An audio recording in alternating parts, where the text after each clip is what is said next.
Good morning, everyone. Welcome to the MSWA Climate Community Forum. Some of you will have met me, some of you won't. My name's Simon. I'm the Acting Chief of Climate Service Delivery at the moment here. I'm going to be honoured to be your host for today. So you'll get sick of the sight of me and the sound of my voice very quickly. So I'll try and get out of the way and get to the real business very quickly. But before we begin, I'd like to acknowledge the traditional owners of the land on which we meet today, the Wajik people living in our nation, and we pay our respects to our elders past, present and emerging, and we recognise and respect their continuing culture and contribution they make to this land that we meet on. And in particular, this part of the country is beautiful. The lake on around there is amazing. I always feel very calm every time I get a chance to be around that water. As I say, you don't want to hear from me, you want to hear from the fun people today. But we have got a really exciting day ahead of us. We've got some very interesting presentations for you, some really interesting insights into the research that's going on. And we have a panel conversation later on. A lot of the focus today is on how we're going to try and drive better outcomes. So a lot of what you'll see is focused around the outcomes that we can make. There is also, for the first time this year, the expo that you'll all see coming through. That's going to be again open over lunch. And really, if you haven't had the chance on the way into it, please go and have a look. There's some amazing things to be engaging with that. A couple of very quick housekeeping activities this morning. The bathrooms are out of the door that way to the right, and if you're not sure, please grab anybody in one of the MSWA red shirts, they can help you. And should you really need to exit in an emergency, if you please move in an orderly fashion to one of the exit doors and meet out at the front of the building, and we'll be okay from there. We'll have staff to guide you through. I'm sure that won't come to it. And what I normally say in these situations, if you see me running in a direction, just try and follow me. And that was my dad joke, it was the one alarm for the day. So look, to start us off today, as I say, you don't want to hear from me, we have our chair, Paul's brother, who's going to talk to us about his journey and some of the broader alignment of the MSWA goals. And for those of you who don't know, he's been a very key driver in our strategy and our vision and our approach to life at MSWA. So I'd like to welcome Horst, who will share his journey with us.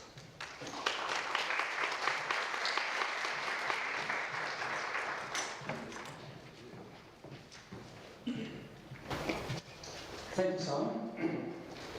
First of all, I'd like to welcome you all here. It's good to see so many people that turn up to this annual client forum. As Simon said, I wanted to share just a few things with you as a board director and as chair of MSWA. The first being my own personal journey with MS. It's always like a personal thing to share, but it's also like a good thing to share. My journey with MSWA, and finally, like the things that I'm proud of that we've achieved whilst being board director.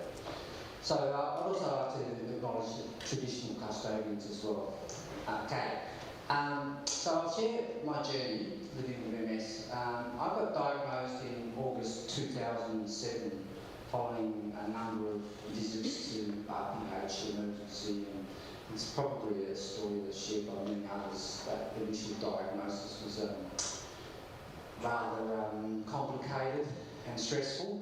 And when I got my diagnosis, I was kind of reluctant to share it with anybody, and I just shared it with family members and some close friends, and even then I had a bad experience with my brother-in-law doubling me in for under the mandatory reporting obligation that I wasn't able to drive a vehicle, which was totally incorrect. So I kind of that left a bit of a sour taste, and so I sat on it for a number of years. But one of the first things that I asked my neurologist when I got diagnosed was, I'm going to China in 3 months' time, should I go? And the neurologist said, it's a bit risky, probably wouldn't go, but I'd also encourage you to do as much as you can while you can. So it's kind of left me with this feeling that I wasn't going to be able to do things for long. So I thought, well, I'll take a risk and I'll go to China. So I kind of like to consider myself a little bit as a living example of our life not limits motto. So when we went to China, I'd never planned on sort of trekking mountains, but I saw this sign about a mountain with a glacier on it, and I said to my wife, I'd like to climb that. She said, "Are you crazy? You've got MS." And when we did it the whole way, she was saying, "You were right, you were right." And I kept touching base. And when we got to the top, she actually got altitude sickness and was really sick, and I had to go to the doctor. And there you go. So, and after conquering that particular mountain in 2000, that's very much a younger me there, 2007, I got the bug for doing it, and then after that, every year I've been on an overseas trip and I've done something that a lot of people might think is a bit crazy, and when I get asked, "Why do you do it?" and I usually reply, "Because I can." I've sort of developed this liking for trekking, and I've been doing those annual overseas trips every year. And do I push the next slide? Technology. There you go. So probably the latest one that has left a little bit of a legacy on the old joints and on the body was climbing Mount Kinabalu, and that was really, really taxing. It was quite difficult. The one in the middle was the Austrian Alps that I climbed. So that kind of like is my journey with MS. I suppose after some time, I was brave enough to share my diagnosis with my employer, who actually was very good. And I thought, well, it's actually a good thing to share rather than keeping it secret. So I somewhat came out of the closet, around 2015, and then I got talked into sharing my story on the MS website last year. So my journey with MSWA, I joined the board in 2010, and I can remember that well. I was having some counselling sessions at MSWA, and we talked about what I'd like to do and how I'd like to make a difference, especially for those people living with MS that are not as fortunate as I am. So ultimately, the consequences of that was that I applied to go on the board, which I did in 2010. And I've seen the organisation grow significantly in that time period. I've put there that's probably maybe triple in size, but I didn't actually look at the exact numbers, but it will be at least triple in size. And then I joined the board of MS Australia in 2020. I was on the selection panel that recruited our current CEO, Melanie Kiley, in February 2022. And I still remember, and Melanie talks about it quite often, our first in-depth conversation, which was at a research conference in Hobart in April 2022, where she gave me a bit of a grilling that ultimately led me taking over the role as chair. MSWA has changed its direction to be more purpose-focused, more purpose and client-focused, and that's kind of like part of our strategy, as Simon had alluded to. And we had a governance review in 2023 that led to us changing our constitution and our legal structure to be more relevant for the organisation that we are. So my proudest moments while I was being the board director was like right at the beginning was the decision to do a mega home lottery.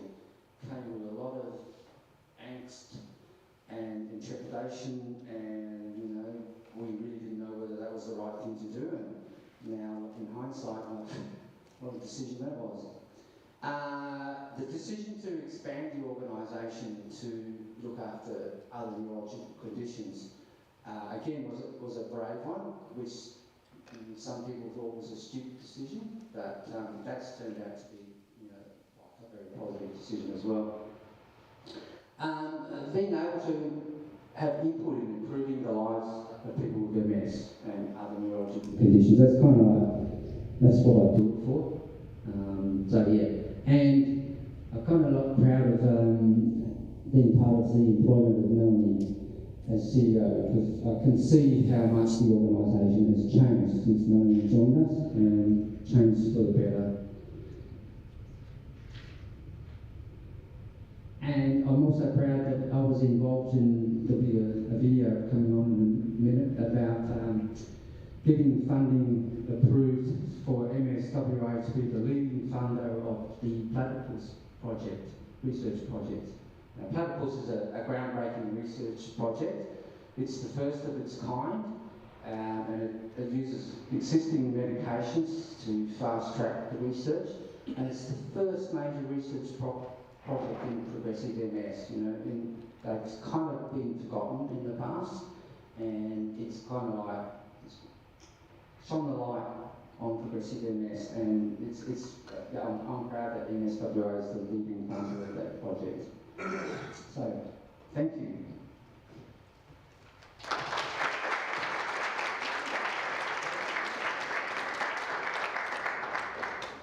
Thank you, Horst. I'd reflect on that and say, I've been with the organisation 12, 13 months, and it's been a pleasure to be here because I do see that focus on purpose that you talk about.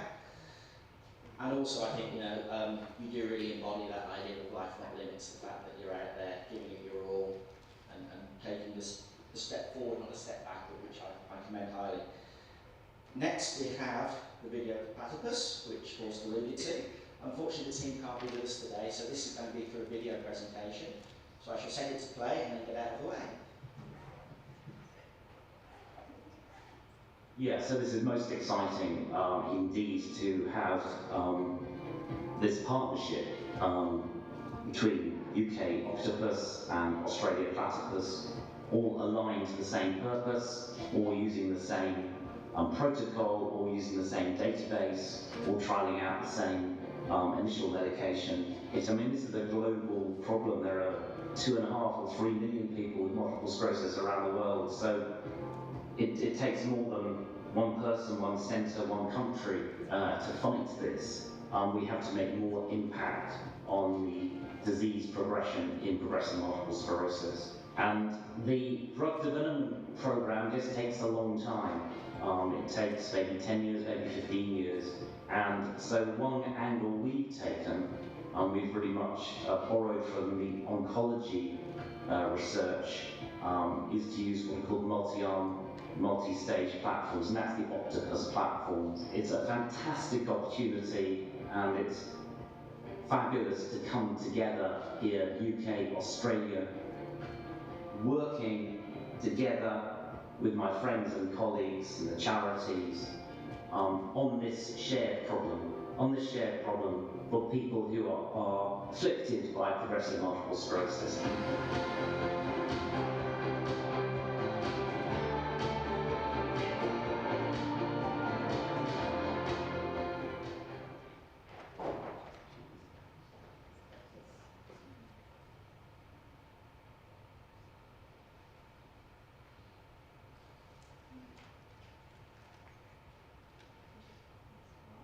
Hello everybody, and welcome to our presentation today on the Platypus clinical trial, which we were very proud to launch last year at the MS Progress in MS conference in conjunction with MSWA.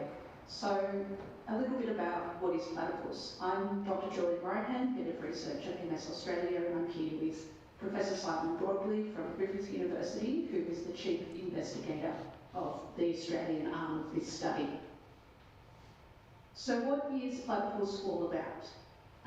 Essentially what we're after is effective treatments for people living with progressive MS.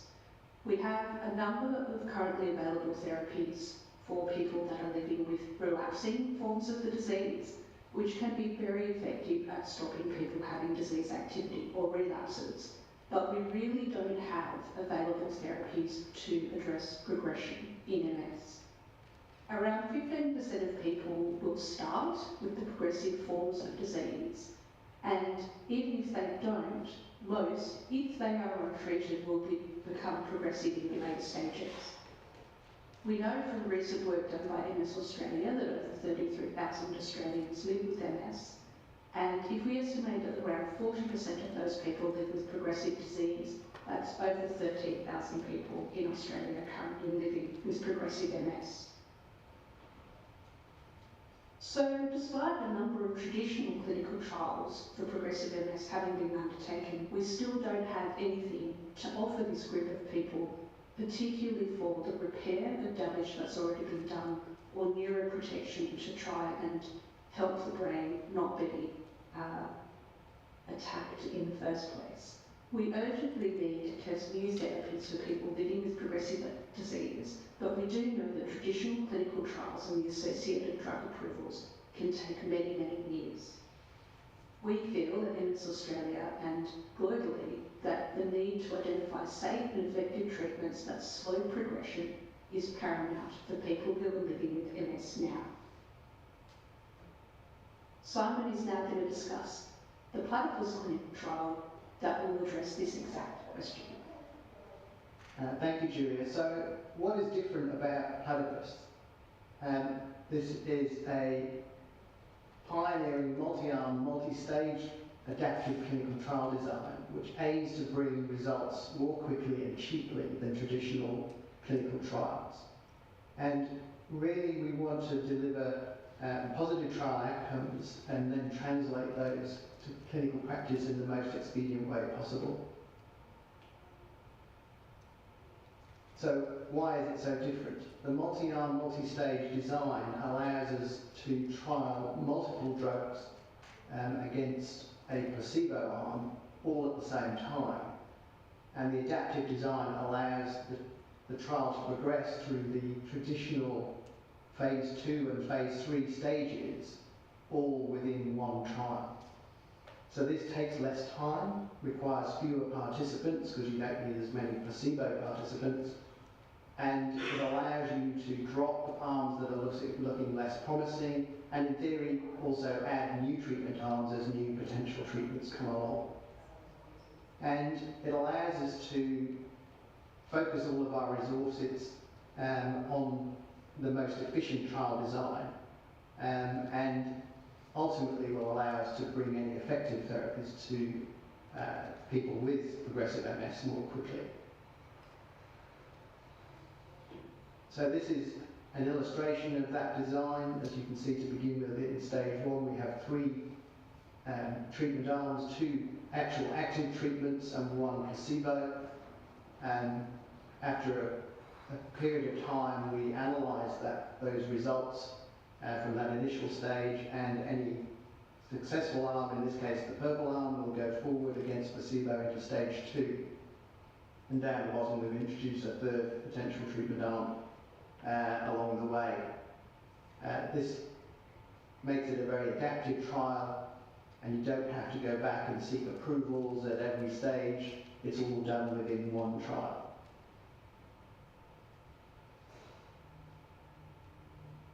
So this trial design allows people to stay on their current therapies, so the standard of care, so the currently existing disease-modified therapies are all permitted during this trial. We're trialling agents that, as Julia mentioned, aim to be neuroprotective or actually repair myelin. And the repurposed drugs that we're going to test first are metformin and alpha-lipoic acid, both of which have good preliminary data that they may be effective.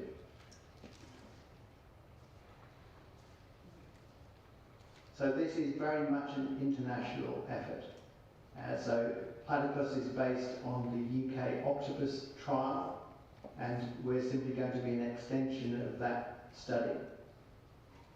This allows us to leverage very significant investment in the UK project and build on what is already a very substantial existing resource in terms of clinical trial design that's been set up in the UK by my colleague Jeremy Chataway.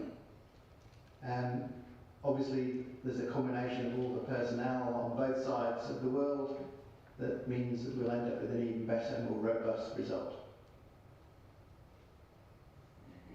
We also wanted to mention, particularly for this audience, that this clinical trial has been heavily co-designed with consumer involvement both in the UK and in Australia. So consumers were involved in the original design of the Octopus clinical trial in the UK, and we did an analysis and discussion with around 104 Australians with MS to look at the Platypus design. This has meant that we have slightly different parameters or inclusion criteria for Octopus and Platypus than you would see in a traditional clinical trial. We have a greater EDSS range, which is a scale that measures disabilities, so hopefully more people will be eligible to be participants. We have a higher upper limit of age than traditional clinical trials. We have a range of measurements that can be taken at home rather than in clinic, and then also based on consumer involvement and co-design, fewer but longer visits to clinical trial sites in the actual hospitals. So we're hoping that some of the barriers to people with progressive MS participating in clinical trials may be alleviated with this co-designed trial. So where are we up to now? So we're looking at potentially 10 sites across Australia, including Perth. The scientific planning is very much underway. We're hoping to enrol our first participant towards the end of this year. So please, if you'd like more information or to register your interest in being part of the Platypus trial, please head to the MS Australia website. The URL is on the screen now, msaustralia.org.au/platypus, and we will record your details and keep you up to date with our progress. Thank you very much for your time today.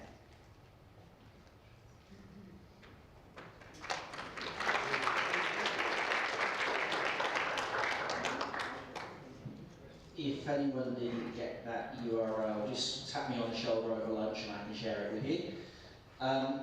For me, obviously, what was really exciting about that is this idea of the multi-arm, multi-stage thing. Just the fact that something that can often take so long is being shortcut, and the fact that we're also trying to repurpose drugs. All of these things give us faster outcomes and better translation, which I think is really, really a great opportunity. Now, next up, we have Leonie Randalls from our nursing team, who's going to share some of the work that that team is doing right now. Welcome, Leonie.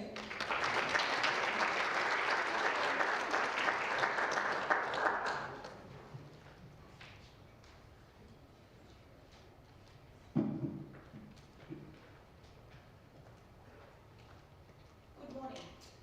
Thank you for welcoming me to the stage. I'm very proud to be here representing our fabulous nursing team at MSWA. And we're led by our fabulous Venetia Riccielli, Head of Clinical and Residential Nursing Services. Our nurses are knowledgeable and trained in caring and assisting for people living with neurological conditions. And kind. Thank you. We work to assist people to live their best lives. MSWA as an organisation encourage our nurses to develop their knowledge and skills and to ensure the nursing team are well qualified to work effectively with our clients, and we thank them for that service. Our nurses are provided ongoing training and education to assist our work, both within the organisation and out. You go to the next bit, technology. Our nursing team are usually the first point of contact following a person's diagnosis of a neurological condition. We provide support with the clinic setting at the hospital, in the community and at our hubs, following the first appointment. Clients gain access to our neurological liaison support line. That allows the client to seek further understandings by speaking with our nurse on the nurse support line.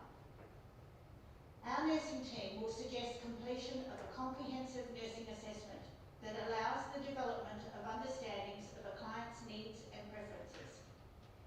This report assists in identifying clinical considerations as well as referrals to other support services that may assist a client to achieve their life goals. Throughout the client's journey, MSWA nursing is there to support and assist in many ways.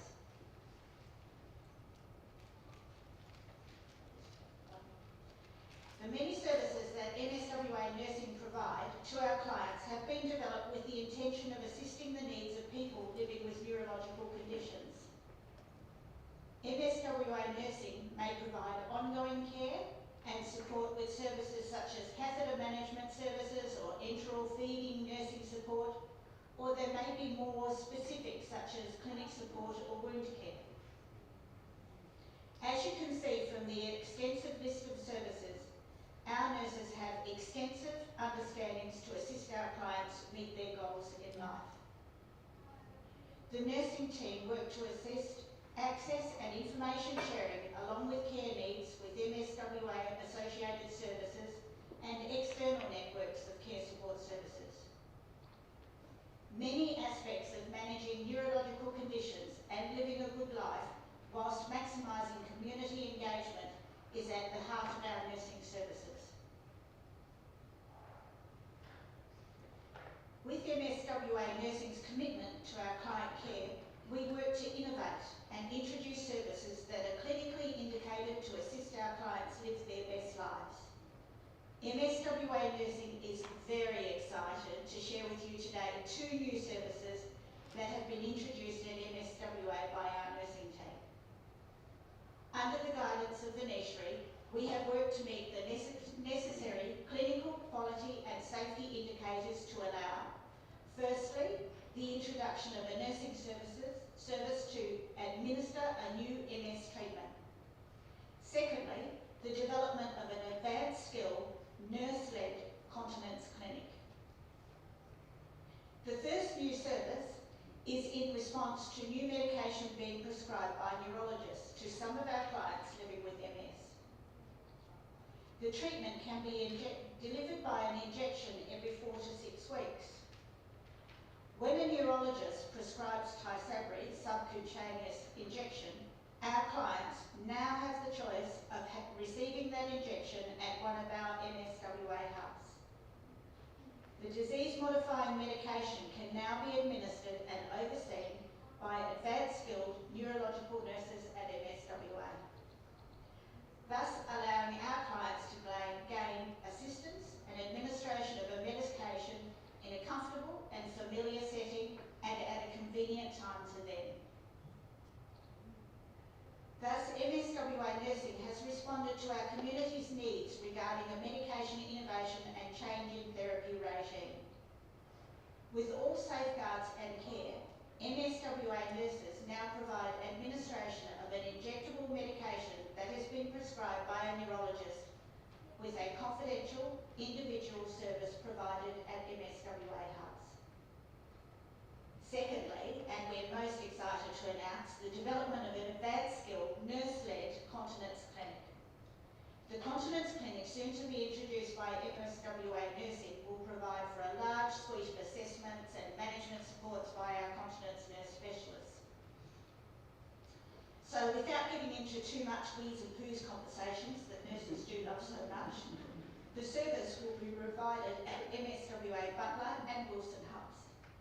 Commencing on the 23rd of October this year, followed shortly after by the Southwest Nursing Care Team's Continence Clinic, with a start-up date in early 2025.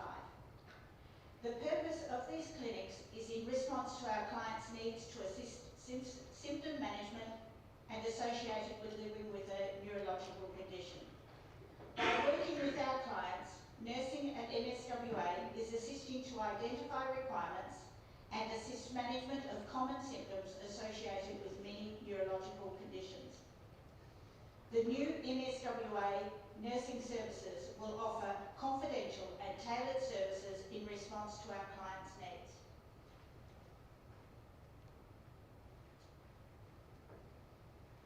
MSWA nursing team welcome and participate in medical and other studies and research, with the knowledge that supporting studies such as these may provide innovation or advancement in knowledge The studies may provide interesting findings that can affect our delivery of services by leading to innovation and change in line with best practices. I'd like to just briefly mention two studies that our nursing staff have recently participated in. One study that some members of our nursing team participated in was in disaster or emergency management in the community. We have all seen the images of bushfires and floods in recent times. MSWA nurses participated in a study that surveys some clients who lived in known potential bushfire or flood zones and assisted in providing the tools to develop a ready plan or a plan for responding to an emergency that may require the need to evacuate your home.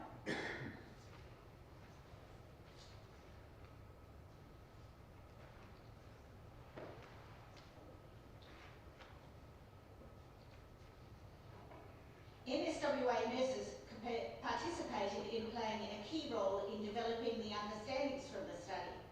One significant finding that was for the clients to acknowledge and understand and be aware of vulnerabilities when living in a fire or flood zone. Participants identified their participation in the study stimulated activities of developing preparedness for a potential event, with participants reporting that they found that the survey and information helpful and stress reducing by knowing what could be required when faced with a potential evacuation and their knowledge and capacity to know what to do.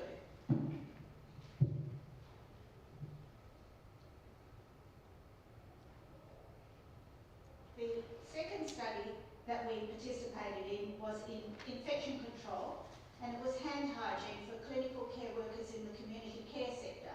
I might think a little bit more nursing. Hand hygiene for clinical care workers in the community sector is a difficult subject. The study was undertaken by a PH candidate, Mrs. Ada Jumo, and her team. The simple task of hand hygiene and performance of standard proportions or hand washing using either soap and water with clean drying facilities or using hand gel and hand gloves being available has highlighted several areas of interest and concern that are being further considered. In this study, care providers, mostly nurses, were surveyed regarding access and adherence to standard precautions in the community and home care environment. Whilst the final report is yet to be completed, some challenges with access to hand hygiene, balancing choices, workplace availability, care interference, and access to training, providing interesting insights and potential understandings for home care providers and their organisations. Whilst MSWA service continues to grow our services in response to our clients' needs, we will look forward to the year ahead with the expansion of our services and the enhancement of our team's commitment and knowledge in providing effective supports to our clients. Thank you for the opportunity to share our care and vision with you. I would like to invite one or two questions if time permits, or you may choose to speak with our nurses at the expo. Yes? You mentioned a helpline. I was wondering if you've actually got the telephone number for that? Yes, we certainly do. The nurse support line business cards are on our nursing station outside at the expo. You're welcome to pick one up, or I can get one for you at the break. So you don't know it off the top of your head? No. Okay, thank you. Yes. Did you work with the fire and emergency services to develop your fire plan? My understanding is that the nurses worked to a criteria of the research that the person that was running the research was, and the ready plan, I believe, is part of the fire department service. What's called the fire plan? Anybody here live in the hills? She's got her fire plan. Yes. Right. Is this working together with DFIS in developing your travelling, because they have a regulation now, what do you call it? Yes, that's correct. Yeah, they have a bunch of things you're supposed to do. Check the box. Does this integrate with it? That's all I'm saying is. So you're saying that you're comfortable with the service that's provided at this No, I'm stage? saying, does it integrate with DCAS's power plants? Does it come together? We don't run. Does it come I together? don't write I'm sorry, our research is to follow the research criteria for the study.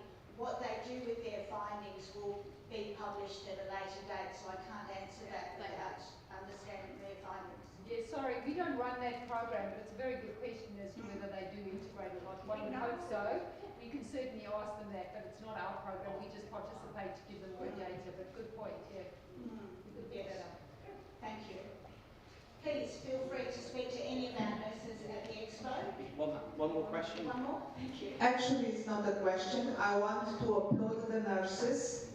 This year we had, even before the helpline and hub was on, we had a situation with my husband, and Jess was so helpful. She called me back. She organized even the emergency GP. She was so helpful into helping us, helping me to understand. I was taking photos of what's happened to his legs, calling her. I couldn't have a GP. She organized for us to go to an emergency GP, then back to hospital. It was just amazing, amazing, amazing. Thank you.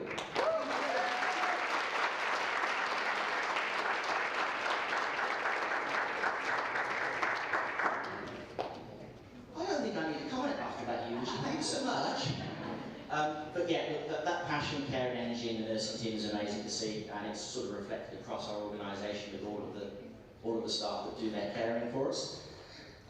Next, we would like to share with you some of the work that's going on in the community space right now. This is a video, because unfortunately they can't be with us today, from one of our support workers and the person that she supports, Sue. So I'll let you sit back and enjoy this. MSWA and have support worker at Sydney. So Sue, how long have you been a client of MSWA? It was probably about 7 years. I was with Wonders, which was the state one, NDIS, but then when it went Commonwealth Federal, I changed over, but I've always been with MS right the way through. And Tia, how long have you been with MSWA? Yes, I've been at MSWA for nearly 7 years myself. So yeah, I've been with Sue for the whole time. The beginning of your time with MSWA? Yeah, right from the very beginning. Very nice. So Sue, when you first started with MSWA, what services did you have in place? I began with domestic, and then I slowly came into getting some social support. And then I got more social. The first social support was shopping, but then I graduated to different social supports. Okay, so how have your services changed over the years? Well, like I say, once I found out that MS do provide that service to do other things, I did. And also, when the MS manager office opened, the physio, I came to do physio here too. So Sue, we have some wonderful photos of you both attending the football, and you mentioned over time your support needs have changed. Can you give us an example of how that was positively affected with your social supports? Yeah, well, about 5 years ago, when I first started, I used to catch a train with my support worker, and we'd go up that way, but as my mobility's declined, we now drive up, and I get priority parking so that we park near the stadium. Great, and Tia, so how has that changed the way you provide the supports for Sue? Yeah, so when I started with Sue, we were catching the train together with her at Walker. And then as her mobility needs changed, we changed to a gopher, and I can put that gopher in my car. We drive up to the football, we park basically on the football grounds, and we can walk straight through. Great. what do you feel you achieved by utilising supports with MSWA? Well, I've gone to football, of course, and shopping, which I couldn't have done before, and physio, and family events that MS have taken me to, so I can go out into the community more, because I've got a support worker that will always help me if I need it. Lovely. And so, Tio, how do you feel about providing these supports to someone? I love providing the supports that I do, especially when I get to work with such beautiful people like Sue. It brings so much fulfillment to my career and what I do. So, Sue, just adding on to that then, how do you feel this empowers you? Oh, yeah, adding on to it, it just gives me so much confidence knowing I can go out and enjoy myself, but always know that I've got that support if things go wrong. How does your community support services assist with the other services you receive from MSWA? Oh, before I joined MS or NDIS, I did no physical exercise, and it helped me that way that I come over here and use the physio here, and it's really good that way. And what other supports are you wanting to utilise in the near future? I am looking at meal prep assistance. First off, I need help in the kitchen, but as it's shown with football, as needs change, that will do the whole thing for me.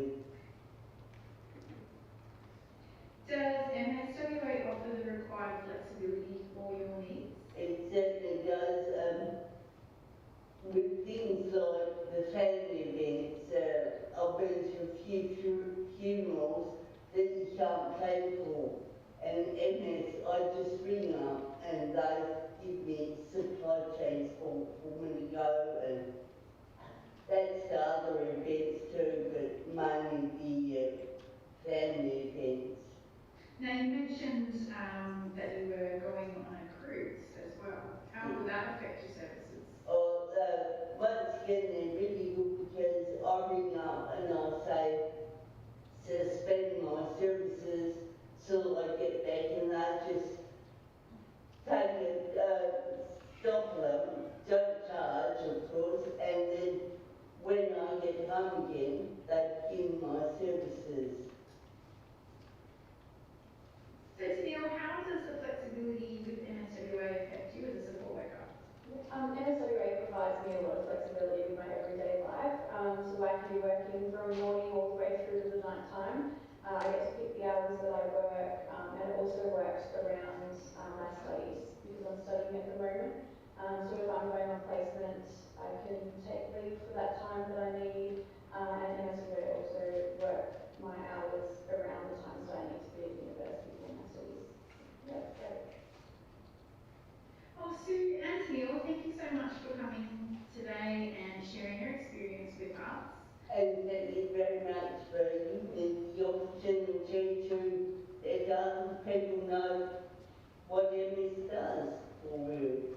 Yeah, and thank you for having me. Thank you for providing me with flexibility. I love the work that I do.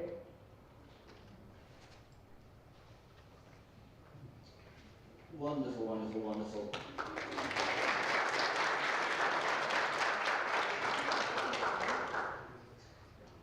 What I really like about that particular video is it's just about supporting people to do the things they love. And that for me, that's what we all want out of our life, to do the things we enjoy no matter what. Now, next up we have our cognition group, taking us through some of the latest research and introducing you to memo rehab. Is that the correct pronunciation? Very good. So over to Peter and Tamara.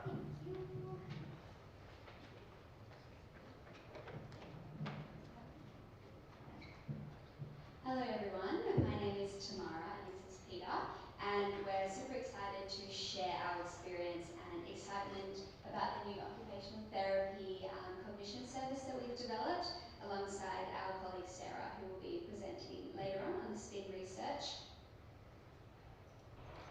So during our presentation today, we're going to look at a few things. So what is cognition, why it is important to address, and how to identify some of these changes.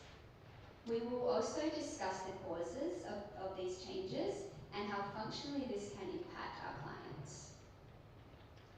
And we will also give you some information on what cognitive rehabilitation therapy is and the MSWA cognition service and our process of assessing and delivering these interventions to our clients. So, what is cognition? So, it is essentially an umbrella term for how we use our brain to think. The modern word cognition actually has roots back to Latin. The word cognitia, which is get to know. With that in mind, cognitive functioning is therefore critical for our day-to-day life, governing our thoughts and our actions. We need cognition to help us understand information about the world around us and interact safely in our environments. As the sensory information we receive daily is vast and it can be super complicated. So cognition is needed to distill all this information down to its essentials. Cognition again refers to all the high-level functionings carried out by the human brain. So this includes things like processing information, attention, memory, planning and problem solving, as well as visual perception and verbal fluency. So there's a lot involved. The most prevalent deficits observed in neurological conditions can present as slower ability to process information, difficulties with memory, and learning new information. So within our roles in the OT department and employment support, we understand the impact of cognitive changes in neurological conditions can have huge impacts on people's day-to-day lives. So cognitive changes can impact a person's employability, which can then impact and affect financial and personal goals, as well as social interactions are often impacted, meaning it can be harder to develop and maintain relationships. Changes in cognition can impact mood, such as increasing symptoms of anxiety. Cognition changes also impact or can impact a person's ability to regulate their emotions. It can impact a person's personality, which may mean changes in their behaviours. And the flow-on effect of this may lead to a number of outcomes, but some of these could be withdrawal from usual social activities and a lot of valued occupations that we all like to do. It is important to note a few things with cognition. So cognition changes does not mean a change in a person's intelligence, and it does not equal Alzheimer's disease. Age-related cognition decline is a normal part of aging. However, it's worth acknowledging that cognitive decline may be a symptom of a neurological diagnosis. So, how to identify cognitive changes? There's a big long list behind me of some common observations, and I'm sure a lot of us experience these common observations. However, if this is a frequent occurrence and that has begun to affect your day-to-day life, there are a few things we can do to help. So the most common type of memory problem may be related to recall of details of an event or a discussion. An event or discussion may be remembered, but not all of its details. For example, some people may find it difficult recalling names or may forget to do planned tasks. Often people may realise they're having cognitive problems when they find it hard to read a book or follow conversations. Many people may also realise it when it takes longer to take in new information, make sense of it, and respond appropriately. Learning may also occur in a disorganised and inefficient way, making it harder to recall the information later. It can also take longer to learn something new, with the person requiring a little bit of extra practice on tasks they previously didn't need to. It may also affect the ability to sustain attention. Tasks may not get finished as a person may be unable to concentrate for the duration of the task. Such problems tend to occur more frequently when there are many things happening at the same time, so this can lead to being easily distracted. And executive functioning includes the ability of thinking and planning actions. It involves generating possible solutions based on information that's presented to us. People can have difficulties with planning an event, maybe such as a holiday, or experience difficulties problem solving, which may lead to becoming fixated on certain issues or spending extra time. So 1 in 3 people are affected by neurological conditions, and many neurological conditions many people with neurological conditions experience cognitive changes, so you can see the percentages on the screen behind me. So what is cognitive rehabilitation therapy and its components? So CRT is a therapeutic process of relearning and restoring cognitive skills that have been lost or altered because of damage to brain cells or altered brain chemistry. And the process of CRT comprises of 4 components. So the first one is education. Second is remedial skills training to address specific cognitive skills. The third is use of external and internal compensatory strategies. And the fourth is application to everyday life and using functional tasks to practice these. So cognitive rehabilitation therapy and memo rehab is something that we've implemented in the OT and employment service recently. So memo rehab is an interactive telehealth platform based on the original program that was delivered face-to-face, and this was called Making the Most of Your Memory.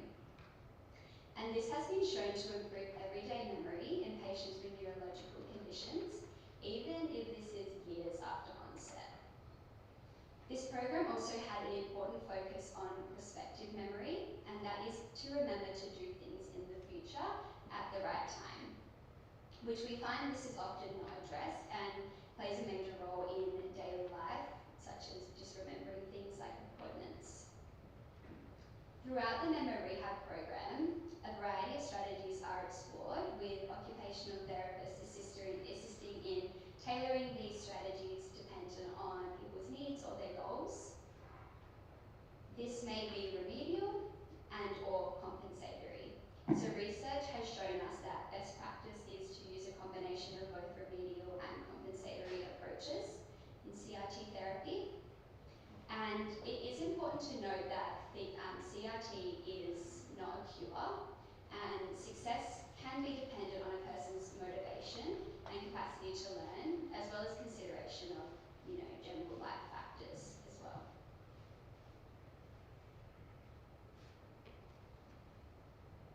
I've just got my memory prompts in front of me. So when we looked into doing the cognition rehab services at MSWA, we found that there was strong research with MS, disease-modifying treatments, but they didn't necessarily go forward in doing cognition improvement. So we looked at neurological conditions and CRT, and what we found with the research, qualitative research, that it actually helped in a group program to raise self-awareness, and this awareness of where the difficulties lay for people helps people with motivation and putting strategies into place. Apart from that, group programs have positive outcomes for people, and it's lower cost for people, low risk, and it's effective approach. So based on this research, our aim was to include functional, focused, evidence-based group program to deliver cognition services in both the OT department and employment services. The memo rehab program was chosen as it delivered in small online groups with a maximum of 6 people, and it's facilitated by clinicians.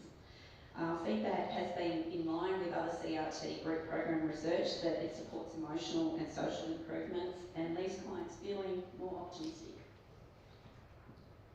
So over the 6-week Memo Recap program, we have adapted the group content when required and facilitated discussions with clients and around their personal experiences, as well as providing additional evidence-based research and learning materials as we went along. There are 6 weekly 1-hour group online-based sessions, and that involves usually about 15 minutes of pre-educational material and 15 to 30 minutes of homework throughout the week. The program has 3 major components. So it's learning by watching educational videos on how memory and attention works and effects of medical conditions and the environment. And there's also quizzes to help reinforce learning. Through that, there's lots of discussion where strategies are discussed as a group and to apply to daily life in both the compensatory memory loss and unpacking what people already do and what works for them as well. This included sharing tricks and aids that people use in the home, the community and the workplace. Also, the stories and experience with like-minded people was a benefit of the program because people are facing similar challenges and people helping each other and forming connections was a really important part.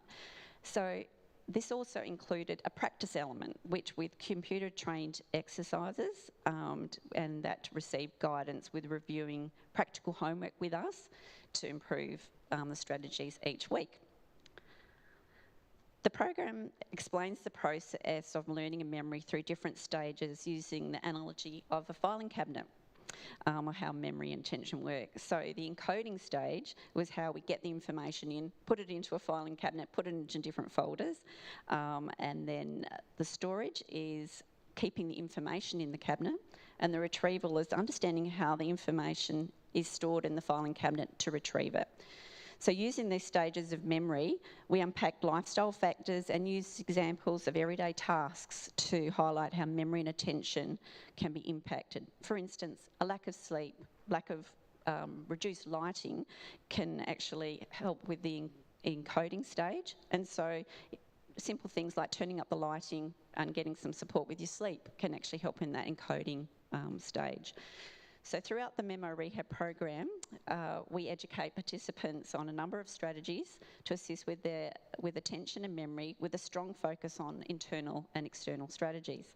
So internal strategies are more rehabilitation approach and it's what you can do sort of internally, and that might be things like reducing environmental stimulation to help with attention.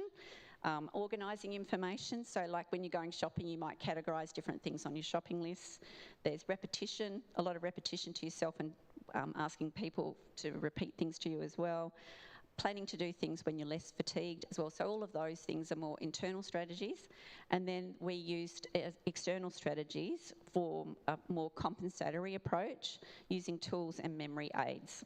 So that might be writing lists, keeping notebooks near the phone where you're going to actually access prompts, using calendars as well, and smartphones as well, because they're a wonderful tool to use.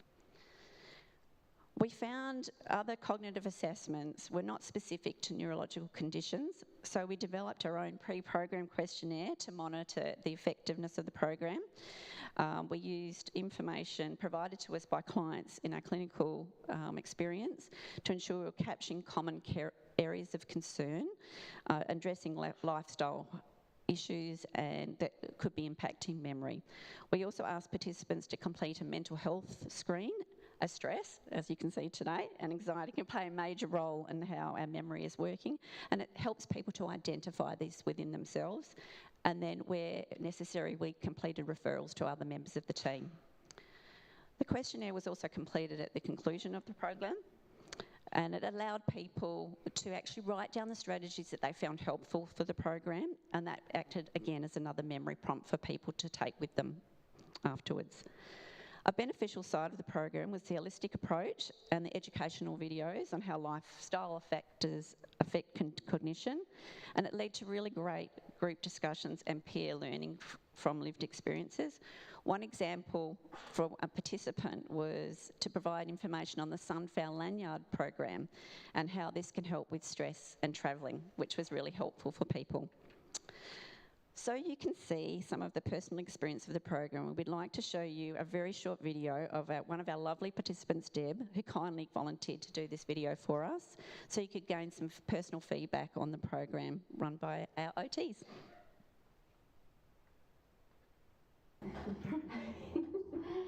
Okay, Deb, could you please tell us about your overall experience of the Memo Rehab program? Yeah, sure.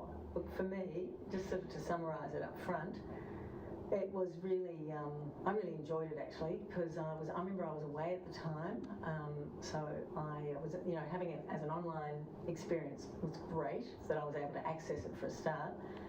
And it was really easy to follow, it was engaging, really nicely facilitated, and the good thing was that we sort of had this pre-reading or pre-videos, and then I think we did quite a few exercises, and then we did the session, and then some homework as well. So all of that sort of kept me engaged. And I have to admit, I'll be honest, I did obviously slacken off later in the series to about the 5th and 6th week, and I wrote that in my feedback that I did sort of ease up on the homework, but it didn't really matter because it was easy to do and you get reminders anyway. So none of it's too much. Yeah. Wonderful. And did you enjoy the group element of the online platform, to having the other participants to talk to? I did. I mean, I know it's not for everyone, and for different issues in my life, I wouldn't do a group thing. But for this, it was great for me, and we were prepped before in a really nice way to sort of be aware of pitching things in a way that sort of everyone's comfortable with, a bit of confidentiality, those sort of things, not to talk too much, which is a bit hard for me. So the group thing, really nice. It's also nice to be made, everyone's got their own journey and story, so I think that sort of helps with awareness and understanding and empathy, all of those sort of things. Great. Thank you. And what did you find most helpful with the program? Yeah, probably the fact that it was, there were different learning styles. I'm a really visual learner, and I know a lot of people are, so there was a lot of that in it. The videos were great, I love that. That was really good, and then there was sort of great exercises. I like that sort of thing I need to be doing to learn, so that was good. And then there's sessions, which sort of reinforce the learning, and then the homework. So I think I did like the variation of activities and learning experiences as a package. And all the length was good as well. It wasn't too long. I think in the end it was about 6 sessions or 6 weeks it took.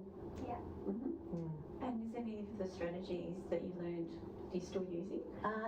Yes. Look, I think overall what it did for me was it reinforced things that I was probably doing already, but it put them in a context that said, start doing them deliberately, whereas I was just squeezing things into my life, not realising that, certain things were useful or not.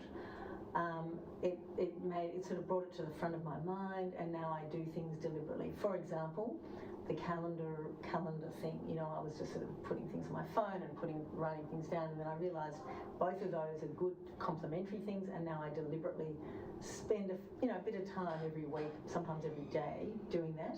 Whereas I used to just think, I'll just manage it, and of course I wasn't managing it. Word association for remembering names, reminder things on my phone, just writing things on post-it notes again. I would do that not thinking that, that's actually a good strategy, and now I do it a lot. And I was writing things down a lot anyway, because my memory used to be great and now it's not, and it hasn't been for some years. So I suppose it gave me the confidence and the permission to say, do these things and keep doing them. I'm not doing more, but if I forget things, I can always go back to the notes. Oh, fantastic. Absolutely. And during the session, the facilitators were 2 occupational therapists. Did you find them useful, having them access to them throughout the group? Yeah, absolutely. Look, I think knowing somebody has a research base it provides a lot of credibility in any format that you're learning in. So yeah, absolutely. And they were right there, point of need. Yeah, absolutely. Yeah. That was really beautifully facilitated as well. Very non-judgmental, and that was very nice as well. I really appreciated that. Wonderful. Thank you so much. So you can see that was just one lot of feedback. We've had lots of really positive feedback. Okay. Oops. This one. Yeah, just click on there. So this is just a very quick sneak preview of the program. If you'd like to know more, we would really love to talk that with you at the expo with Tamara, Sarah and myself, and we can actually just take you through what it actually looks like. So thank you so much, and we'll hope to see you at the expo.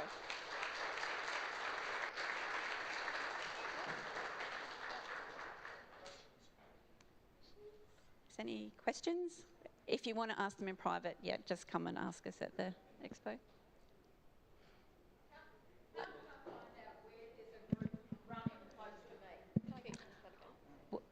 Well, this program's actually online, so you can do it from the comfort of your home.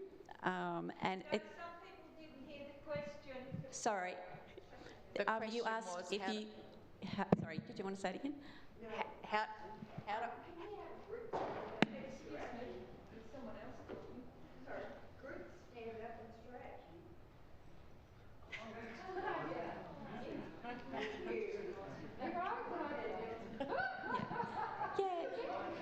So it was a fantastic question to say how can you access it in different areas, and the wonderful thing about this group program is actually fully online, and we had actually one client that was actually overseas, so you can access it anywhere. It's actually a really simple platform, and we troubleshoot, we're with you to troubleshoot if there's any issues as well, but the feedback has just been wonderful and we've really been excited about this program.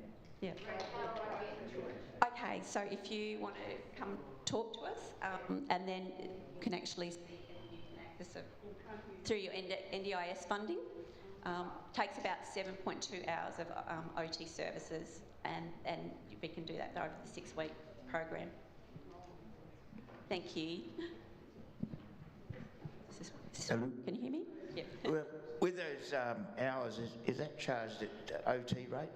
Yes, yes it is. Is it per client or for one position? So it's per client. What we've done is we've done it in a group process so we can actually reduce the cost, and you're doing it with 3 OTs that actually facilitate this. So you've actually got us all that are with you to do that, and it's run over those 6 weeks as well. So it's about $1,200–1,500? I think it's about 12. Yeah. Yeah, that's right. Yeah, no, yeah, and that's one of the benefits to actually do it. So we're sort of trying to reduce the cost as much as possible. And I have to say, the background work that we've done in the background, you know, there's a lot of work in the background as well. Oh, no, that's all fair enough. I'm just confirming that. Thank you. Yeah, thank you so much for the question.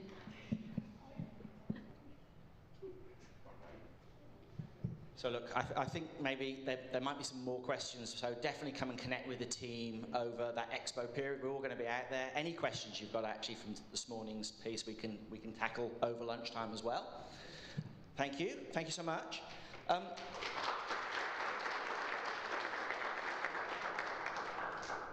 I think for me, what was really interesting there is we talk about some of the origins of MSWA was people with MS coming together to support people with MS, and one of the things I picked up through there was just this idea that people were helping people. Something that's really important, I guess, and it's that unwritten thing that happens across our community. People help people. Now, next, and running up to lunch, we have a presentation here from Jack. Jack's going to talk to you around the new Vestibular service. So welcome, Jack. Jack appears to be very popular already. Thank you, Simon. Good morning, everyone. How are we? Everyone get up. We'll do some stretch first. Take some nice deep breath in and out. Some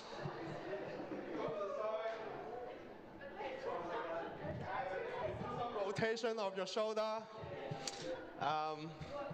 Yes, already. That will be going to our Christmas party. All right, please be seated.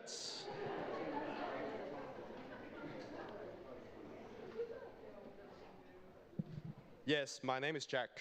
I'm one of the physio who is working at MSWA. I have been working here for more than 3 years. So far, so good. So yes, that was about 1.5 years ago. we are looking at creating a new vestibular surface at MSWA. Because of the number of clients that we were seeing coming through with some kind of vestibular disorders, such as vertigo, dizziness,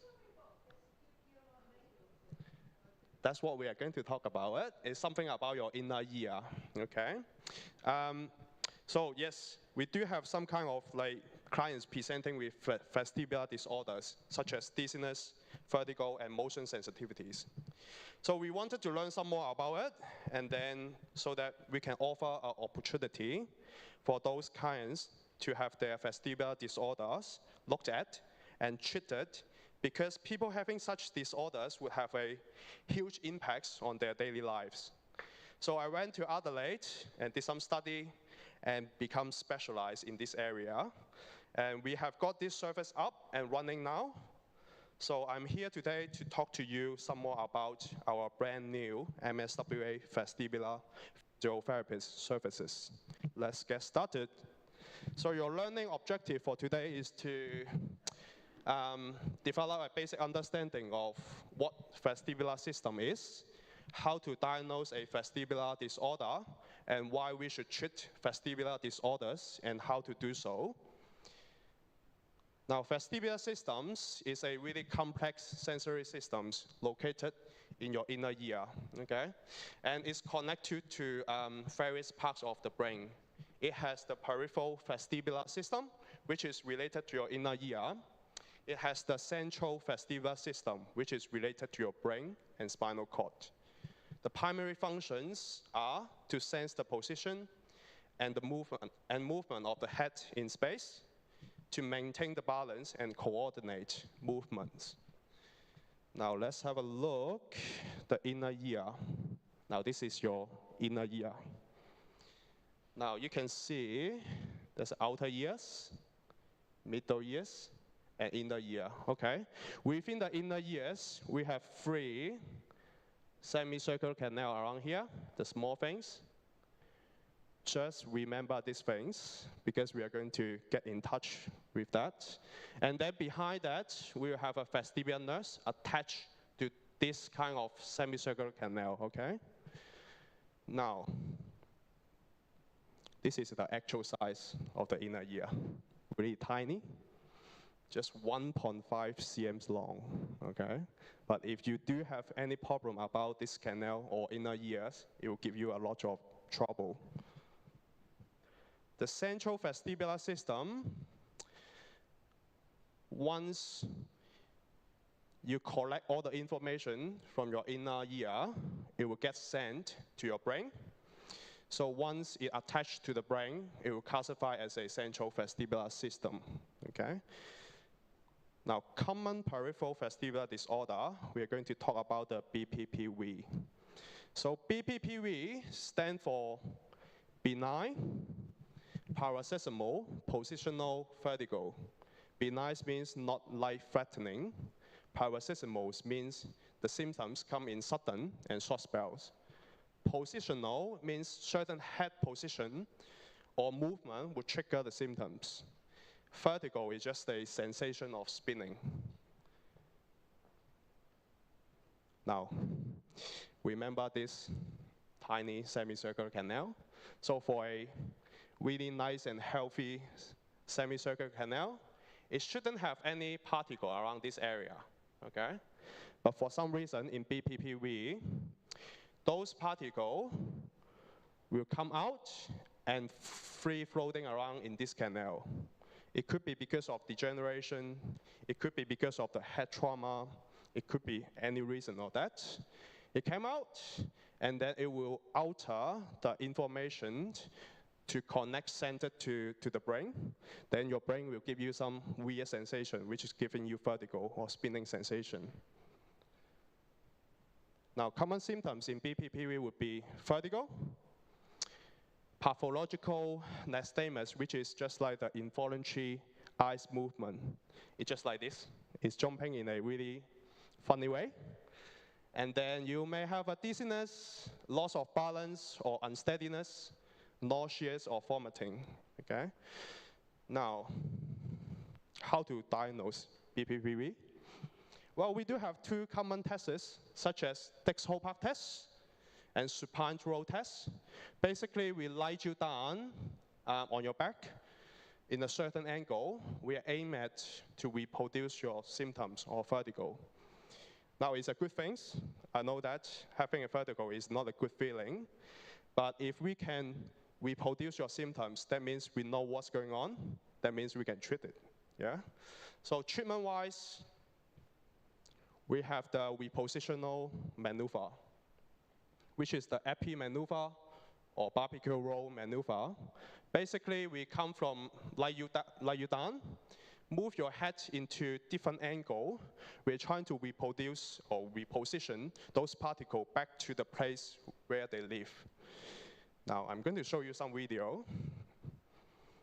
Now, these clients have a left side BPPV, and then she has the background of MS, okay?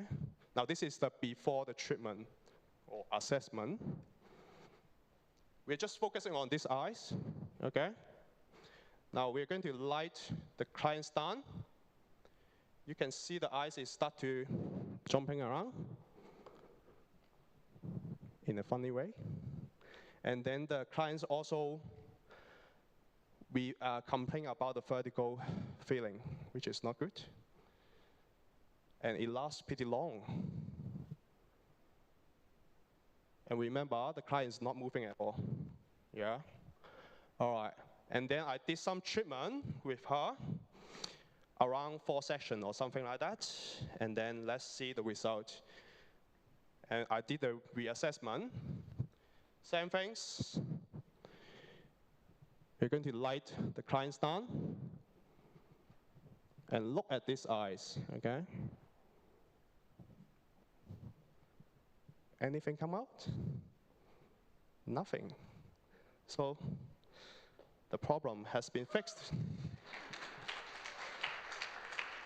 So this is what happened about our treatment. It's really effective, okay? And then the clients didn't actually complain about the vertigo and spinning or spinning sensation, which means that the treatment was successful. Let's talk about the central vestibular disorder, which is MS. Now, we know that MS is chronic autoimmune disease, which would affect the central nervous system. If you have any damage to the vestibular nerves in the brain or spinal cord, it can cause you vestibular disorders. Treatment-wise, unfortunately, up to date, there's a limited study to provide a clear guideline for me or for us to treat the central vestibular disorders. I think as a physiotherapist, my role, if I see clients presenting with central vestibular disorders, I have to find out the vertigo actually is coming from your inner ear or just purely because your brain or spinal cord problem. If that is an inner ears problem, yes, I can fix it. If that is central problem, I have to send a referral to the GP to have a further investigation. Why should we treat vestibular disorders? Well, number one, symptoms can be very uncomfortable. I guess no one wants to have a vertigo, dizziness, nauseous or vomiting, or some kind of anxiety or panic. Secondly, increase the risk of falls. As you can see, according to one of the research, more than 1 in 2 people who fall have vestibular dysfunction. This is a really high percentage. It's more than 50%. And also, it will reduce your quality of life because if I have vertigo, I won't go out. I will stay home and I'm not doing the things that I like. I'm not able to work. I'm not able to drive. Research-wise, we can see up to 59% of people with MS would experience vestibular symptoms. Stroke-wise, 40%. Parkinson's disease, 20 to 30%. Traumatic brain injuries, roughly around up to 70%. Huntington's disease, 15%.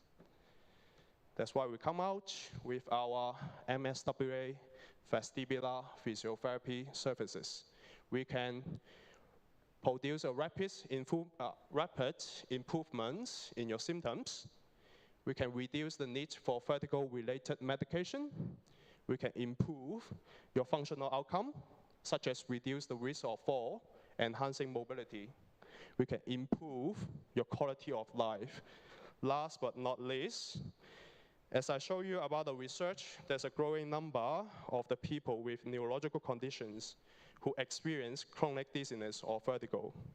Despite this, there are currently no vestibular physio services in WA where clients can use their NDIS or healthcare package funding to access these services.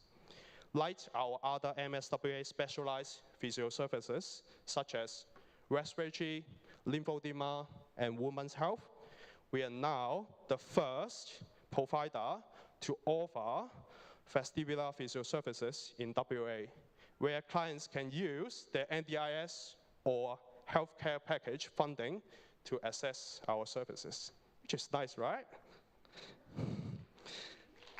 So that's why we come up with MSWA Vestibular Physiotherapist Clinic, okay? Now, if you have vertigo, dizziness, involuntary eye movement, motion sensitivities, or chronic unsteadiness, especially with the head movement, now this is the best time for you to contact your CLC, your primary physiotherapist, or exercise physiologist. I'm based at Wilson and Comscott. Our service is already up and running now. Hopefully next month, we're going to set up our service in Beachboro and Butler. Another physio, Ashley, is going to run the service. Stage 3, we're going to expand our service in Wokingham and Mandurah, okay? Acknowledgement. I would like to thank physiotherapist Emily Lee, senior physiotherapist Marga, and clinical team lead Randall for contributing to this project. I would like to thank our lovely physiotherapy and exercise physiologist services manager, James Becker, for all the encouragement and support to this project. I also would like to thank MSWA and management team for all the funding support for this project. Last but not least, I would like to thank AP8 for providing the 6 days competency-based course in Adelaide. Now this is a group picture taken during our time in Adelaide. The professors and lecturers sitting in the front row, they are all come from America. So they are the experts in this vestibular rehab. So I'm very grateful to have such chance, to have had such great opportunity to learn from them and become specialized in this area. Any questions?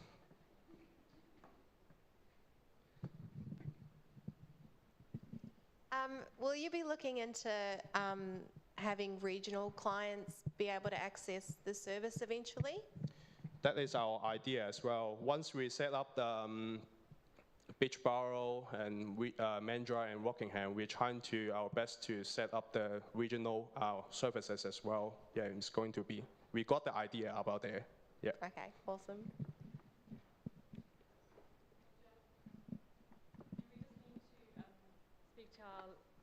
Do we just need to speak to our LRC to include it in our NDIS program, or can it just be normal part of your physiotherapy? So I'm your physio, so basically keep it simple. You can speak to me, I can organize an appointment with you. Okay, yeah. And does that get it put into your plan? Yes, we can try to write about vestibular services in your NDIS report, and hopefully we can get some funding around there. Okay, thank you. I don't really want you to go into the whole program or anything, but what do you actually have to do to try and improve your vestibular problems? So I have to, if you do have any vestibular problem, I have to find out the way to, or did the assessment to find out what actually causing your vertigo. You know, sometimes it's because of your inner ear, or is it purely because of your MS or other neurological conditions? And then after that, I will give you the idea what treatment we can provide.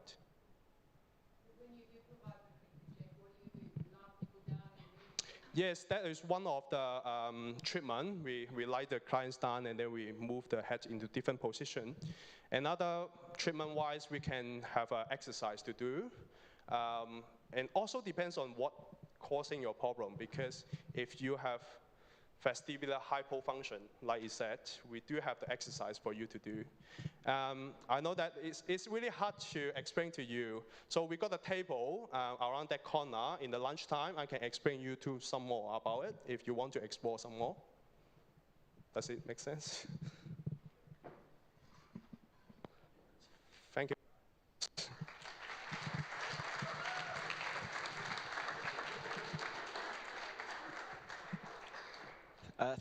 Thank you, Jack. As I say, most popular man I know today. And look, this is my second client forum, and it's not lost on me that every time I come, and as I say, it's only my second, but this sort of breadth of service that was there, this breadth of allied health clinical nursing service, the fact that we're pushing those boundaries, we're looking for the different things that help. It's not just the basic stuff.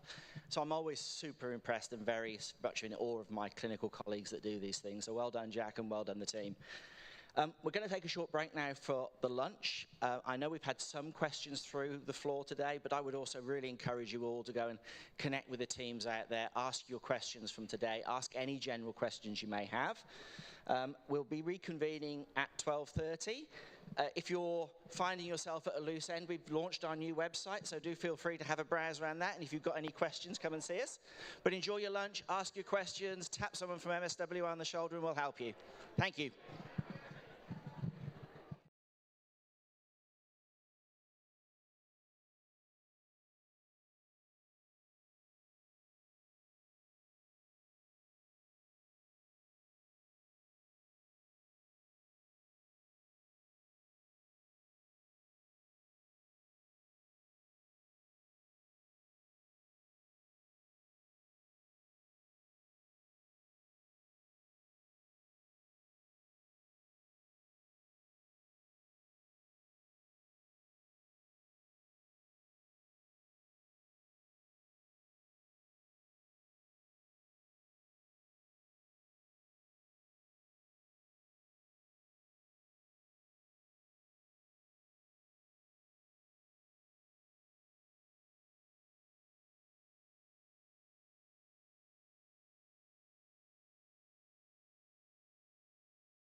Welcome back, everybody. I'll give you a few moments to settle before we get going. And I won't feel the urge to fill the space with singing or dancing, because none of you need to hear or see that.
Okay, so the slot straight after lunch is normally the hardest one to fill because everyone's got a full tummy and they want to go to sleep, which is actually really appropriate because we're now going to have a conversation about the improved sleep health, and I'd like to welcome to stage Dr. Mitchell Turner from the SPIN program and Sarah, one of our very own occupational therapists, to present this to you. And I'm sure they won't put you to sleep. Thank you. Yep. All right. Hello, everyone. Thank you. Thank you for coming along. I might just give people a few seconds just to jump in. I think there's people just grabbing their seats.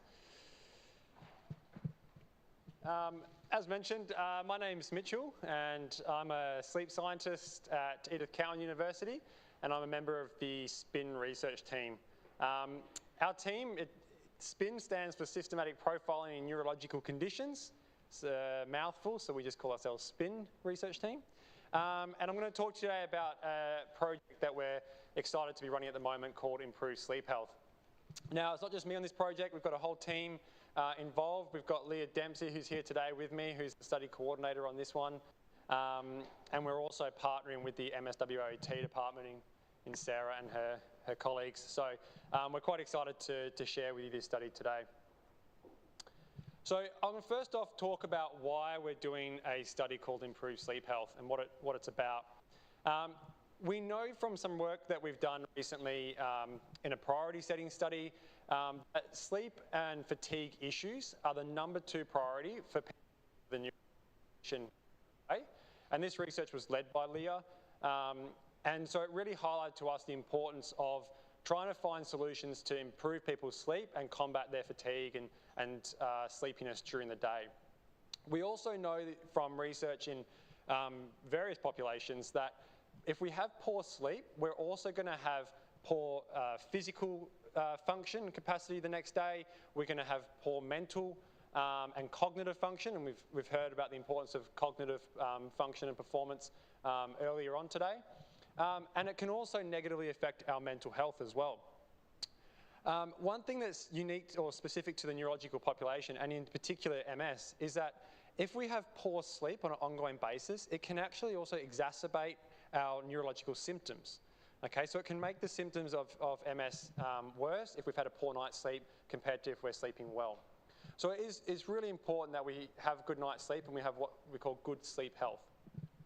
So to do this, we created this study called Improved Sleep Health, and this is a multi-stage approach to the problem. And what I mean by that is we are asking people to come in and do questionnaires, or actually we don't have to come in anywhere, they do them at home. We then are providing people a report and information based on these questionnaires, and then they have the option to do what we call objective assessments, and this is to wear a device when they sleep so that we can measure how their sleep is each night and also their sleep environment as well. Okay, but this is an optional process, so some people choose to go on and do this part and some people are just happy to do the questionnaires. Okay, so it's completely up to them. The questionnaires that we ask people include 2 questionnaires that look at the risk of having a sleep disorder. These are called the Insomnia Severity Index and the Stop Bang. And obviously the first one looks at the risk of insomnia, okay, which is basically people can't fall asleep or stay asleep.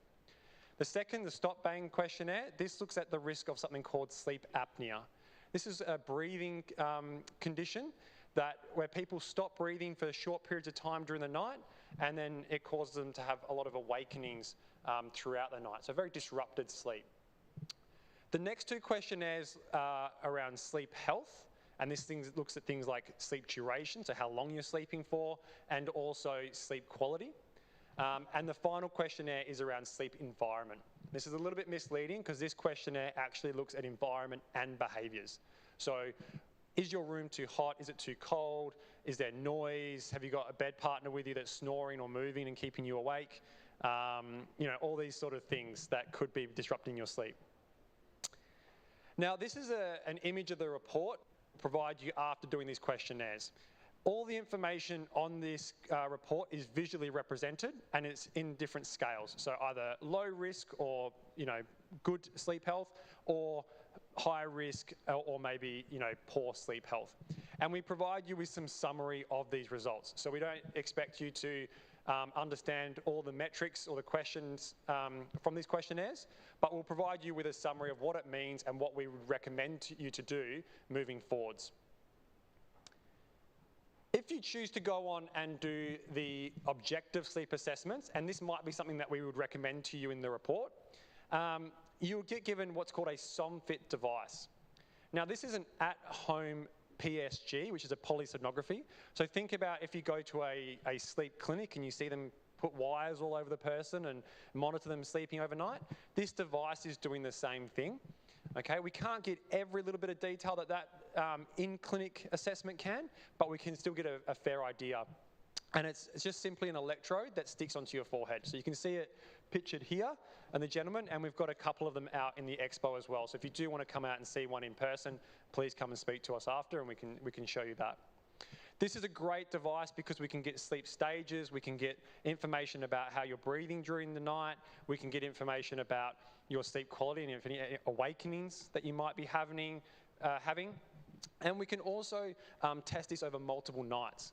So the problem with going to a sleep clinic is that you go, I actually slept really well that night, but normally I sleep terribly, I promise. But they go, well, we've only got the information from this one night, so that's all we can base it on. Whereas we're going to do an assessment for 7 nights, okay? So we can get a good idea of how you're sleeping over the week.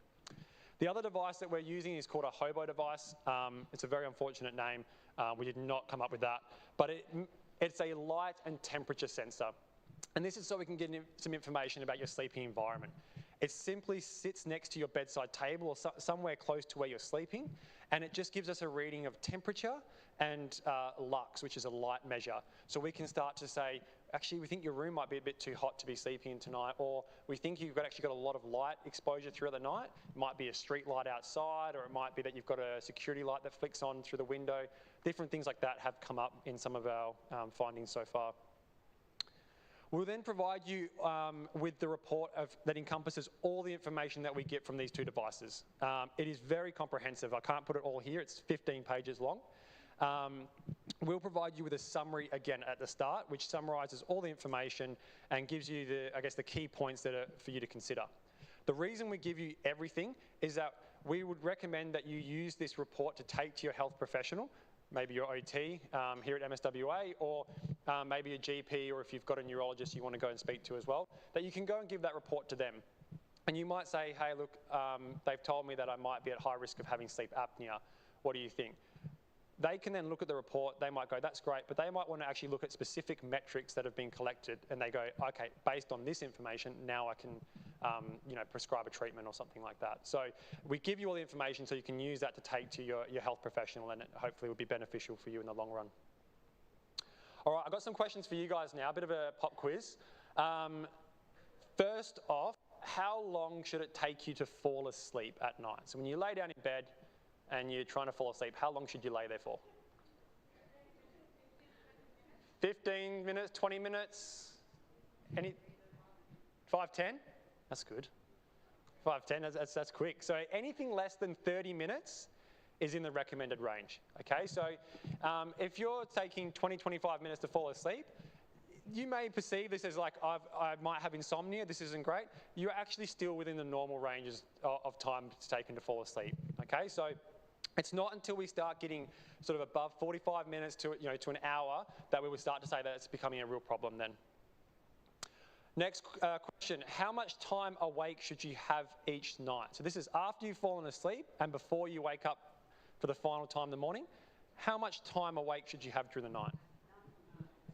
None is ideal, yes, yep. How much would be within realms of?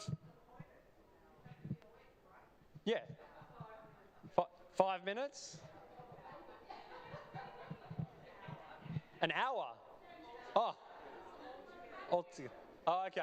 So we've got a bit of a range. Some people are saying none, some people are saying 5 minutes to an hour. So we're looking at anything less than 20 minutes, okay? Now, these aren't always conscious awakenings. You might, Basil's onto it. You might find that you're tossing and turning throughout the night a little bit, and you might not always remember waking up, but often people will have awakenings throughout the night, even if it's only for a couple of minutes, okay? So up to 20 minutes, again, is sort of within that recommended range. And then finally, how much sleep do adults need each night? What's the recommended range? 7 to 8, 6 to 8, 10? Anyone got anything different? It's funny, I do a lot of these presentations to people in the mining industry, and without fail, they tell me 4 to 5 hours is fine each night. Yeah, so 7 to 9 hours is our recommended range, okay? So there are some people that can get away with slightly less, so 6 to 7 hours may be appropriate for some, and there are some people, though, that will need more. So that 9 to 10 hours, there are a lot of people, especially sort of high-level athletes, will be looking for 9 to 10 hours per night. But this is something for the general population, 7 to 9. All right. So I'm going to give you some data from participants that we've collected already in this study. So we've had almost 50 people come through with a neurological condition. This study is open for anyone with a neurological condition, ages between the ages of 18 and 85. Okay, so there is no exclusion criteria for this outside of the age range of 18 to 85. It is also available for people working with or caring for people with a neurological condition. Okay, so any husbands, wives, caregivers of any sort can also participate in this study. We find it quite useful that when there's someone with a neurological condition completing it, that their husband or wife can also complete it with them, so they can sort of even compare some results at the end and have a bit of a competition to see who sleeps best. But from the information we've got, we see that around 22% of people are having a high risk of sleep apnea, that's that breathing difficulty throughout the night, and there's also over half the people are having clinical insomnia. Okay, this is either a moderate to severe risk of clinical insomnia. The other metric there around sleep health of 63 out of 100. To put that into comparison, the general population are looking at around 75 to 76 out of 100. So it is slightly below what we're seeing in the general population. And that's the really important thing about this study, is that we can start to get some normative data for the neurological community. Right now, we're comparing all your sleep data to the general population, and it may not be appropriate. Some metrics might be appropriate, but other things like awakenings, as I'll show you, might not be. Yep. Yep. What's happening if they have the CPAP machine Yep. or medication for sleep? Is still going into the research or not? Yeah, so if you're currently receiving treatment for a sleep disorder, you're perfectly fine to still participate. That's not a problem. The CPAP machine obviously is a continuous positive airway pressure device, which basically forces the air down into your lungs. That's the main source of treatment for sleep apnea, but it's still fine to participate in the study. Yeah, we've had a few people already do that. So you can see from the data that we've collected already, sleep latency, which is a measure of how long it takes you to fall asleep, we're within the recommended range. So we're looking 20 minutes there, which is great to see. Wake after sleep onset though, this is the number of awakenings or amount of time spent awake after initially falling asleep. We're seeing roughly about 70 minutes per night. Okay, now remember I told you less than 20 minutes is ideal for the general population. So this is much higher, and this is something that we want to explore a bit further and try and even come up with some normative data for the neurological community. Total sleep time, we're not too bad. We're looking at about 6.8 hours, so nearly 7 hours. So that's good to see. The final one is an apnea-hypopnea index, and this is an indication of sleep apnea, okay? This score shows that the people that have come through our study have a very, based on the SOMFIT device, very high chance of having obstructive sleep apnea. And this may be explaining why they're awake for so long during the night, okay? So hopefully this information can then be passed on to their health professional. Some other things I'll just quickly run through because I don't know how I'm going for time. Am I going over? Am I going over? Environmental factors that we're seeing as being issues for people is temperature is the main one that we're seeing reported as the biggest problem for people to fall asleep and stay asleep. Okay, there are some other things like light, noise, snoring, but temperature has been self-reported as the biggest issue when it comes to falling asleep. When it comes to behaviours, the use of internet or computer devices or music and TV are the highest rated behavioural issues. It's important to say that these aren't always necessarily a bad thing, okay? Listening to music for some people may be a way for them to relax and help them fall asleep. So we're not trying to sit here and say that it's a negative, but these are just the behaviours that have been reported the most before going to bed. The final thing I just want to mention before I pass on to Sarah is we are really excited with this study. We've had some good uptake from the community. We are hoping to expand this into more regional areas. At the moment, it's only available for the metropolitan area. And we're also hoping to add in follow-up assessments if possible in the future. But yes, it's a really exciting study. If you do want to get involved, we've got information sheets out in our stall, and it is fully remote as well, so you can do it from the comfort of your own home. But thank you for listening to me. I'll pass on to Sarah now. Hi everyone, so I'm Sarah, I'm one of the occupational therapists at MSWA. I just wanted to quickly talk about how this then works at MSWA and how it integrates with our OT services. So going through the Improved Sleep Health study helps us to firstly facilitate discussions and interventions based on the findings. So we know that sleep difficulties kind of fall into three main areas. So medically, like Mitchell talked about, they can highlight if it's insomnia related or sleep apnea related or maybe medication related that's impacting your sleep. And then we can refer on to a GP or neurologist or your nurse to help with that medical kind of side of things. And then environmentally, like Mitchell said, things like light and noise and temperature can be impacting your sleep. So we can kind of have a discussion about how we can help there. And then behaviourally, we can look at things like sleep hygiene and your sleep behaviours, that routine before bed, and how we can change that to improve your quality of sleep as well. And I wanted to quickly talk about some of the common impacts of sleep in neurological conditions. So these are lots of the things that from this study we're discussing with our clients more and more.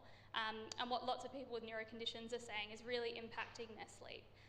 So we know that things like pain and tingling and numbness can really impact sleep. And for those things, it can be medical, so it might be referring to that GP or neurologist to review and see if there's anything else that can be done. But a lot of the time it can also be maybe position related in bed. So we can look at the actual equipment that you're sleeping on and that sleep surface, and if there's a way that can help to alleviate some of that pain or tingling or numbness. We know continence is a huge impact. Someone said before, you might be getting up multiple times during the night to go to the toilet. So again, we can refer to our nursing continence service to see if there's any continence aids that might help, or again, look at equipment to maybe make toileting a bit more accessible for you as well. Lots of people will say things like, I'm just uncomfortable or I'm just a bit restless overnight. So we can actually work out, okay, we can have conversations to figure out what does that mean? Is it one of these other factors that's making you uncomfortable or restless, and how can we address that in the best way? We know that fatigue is a huge factor for neurological conditions, so we can kind of look at if that fatigue is maybe meaning that you're napping during the day, which might be impacting sleep routines, or other fatigue management strategies that might help as well. Things like light, you might need light to make sure that you can mobilise effectively, but is that then impacting your sleep, and what can we do there? We know mobility is obviously a huge factor, so making sure that you're safe getting in and out of bed and moving around in bed.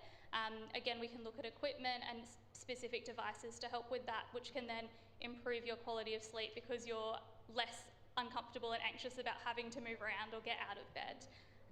Temperature, like Mitchell said, is a huge one for this population, and I'll touch on in my next slide a little bit some of the assistive technology that we can use in this area. We know anxiety can be huge in sleep as well. A lot of the time, if you're getting poor quality sleep, you might be anxious about getting poor quality sleep. So we can look at maybe some of these other areas and how they might help to alleviate that anxiety, or also refer to counselling for help as well. Things like night terrors can also be very specific to certain conditions like Parkinson's. So again, looking at how we can address this and making that sleep environment supportive and safe for you as well. Just to quickly touch on temperature and thermoregulation, because this is a huge area, I just wanted to very briefly show you some of the assistive tech that can help. So things like the bed jet system and HydroSense system are ways to have either cooling air or water running in your sleep surface, so either blowing cool air over you or sleeping on a nice cooling mattress pad with the HydroSense, which can help with that thermoregulation overnight. We could also look at getting things like a portable aircon or a split system if your sleep room is, or your bedroom is quite uncomfortable, and also thermoregulating sheets to keep you in that kind of more neutral temperature. So all of these things are accessible through NDIS and different funding bodies, and we can have a chat about this as well. So thanks so much for listening today, and we're really hopeful that this project can help to improve your quality of sleep, and there's all of our details. Thank you. Yes, any questions?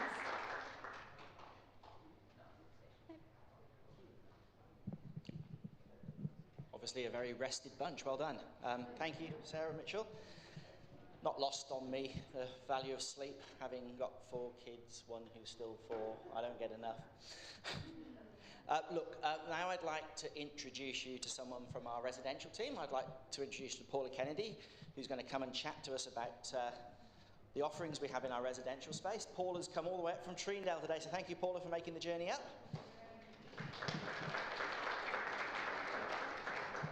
And over to you. So like a lot of the presenters, I'm not necessarily brilliantly technology, so I apologise if I make any mistakes or I'm flicking through the slides. So as Simon said, my name is Paula. I'm the manager of Treendale Gardens, which is our accommodation and respite site down in Australind. We do have a number of sites that I'm sure most people are aware of. We have a site in in Butler, and in Hamilton Hill, Fern River, which is near Wilson, and we've also got a couple more places, Albany, and we've got a couple more places about to be built as well. So we've got a Montero Quarter going up in Shenton Park, and we have the prospective of an area, Golden Bay, down near Mandurah, coming along. City Beach. I'm getting to respite. So I'm going to talk about the accommodation facilities first, and then we'll have I'm not going to be very long, so you're all right. And then we're going to have a quick chat about respite as well. So one of the things I want to say is why choose accommodation? Why do people need to look at an accommodation site with MSWA? So sometimes it's related to the location of where they currently live, and where they're living, their needs have increased and we can't get enough support services in, so they might need 24-hour care. They might have a change of home circumstances where their primary carer can no longer assist them for various reasons. They might want to live closer to the other family as well, but need 24-hour support, and also accessibility of their own home. So at some stage people, I don't know about anybody else, but houses get built, often corridors are quite thin, doors aren't very wide, accessibility into bedrooms, stairs, people have multiple storey houses, those sorts of things. So that's just some of the reasons why people choose accommodation with us. We have people who come and live with us with different neurological conditions, and that's been the way with the accommodation sites the whole time. It's not just people with MS. We have people who have high care needs. For example, at Treendale, we've got clients with progressive neurological conditions like MS, motor neuron disease. We've had some people with Parkinson's, but also people who have stayed with us that have had strokes or spinal injuries. Who are our staff? So each site has 24-hour care with care support workers who are trained in supporting people with neurological conditions and high support needs for their disability. And they all get regular training and refreshers to maintain and improve their skills and knowledge. Most of the facilities have a really good theatre and communal area for the residents to take full advantage of. So you've got your one-bedroom unit, which has got a sitting area, a small kitchen area, and a bedroom with an ensuite bathroom. But there's also communal areas where activities take place, organised by wonderful activity staff members or the care support workers that are working there. And each site has fabulous cooks who prepare meals for the residents, and they work with the dietitians and the speech pathologists to make sure they're getting good nutritional meals. Some of the facilities do lunch and dinner, some of them only do dinner. So there's a variety going on there. Anyone who's interested in coming to have a look, even if you're not thinking of moving into one of our accommodation facilities in the near future, more than welcome for people to make an appointment. And have a look around. One of our staff will show you and give you the information that you need. There is a wait list for people to come and move in, but if you are interested, please feel free to speak to your CLC, your support coordinator, or even get in touch with client engagement team and ask them to get the ball rolling for you if you're interested. So now I've got some photos. So this is some photos from the Butler accommodation, some outside and inside. So it's a purpose-built 10-bed facility, was built in 2019, and each room has its one-bedroom unit. I think we've got that written on the next slide. There we go. Save me doing quite so much talking. And the advantage that Butler has is it's right next door to the service centre. So the residents can actually go just across the car park, and they've got the physio, OT, speech, social support coordination and outreach all right there, right nearby.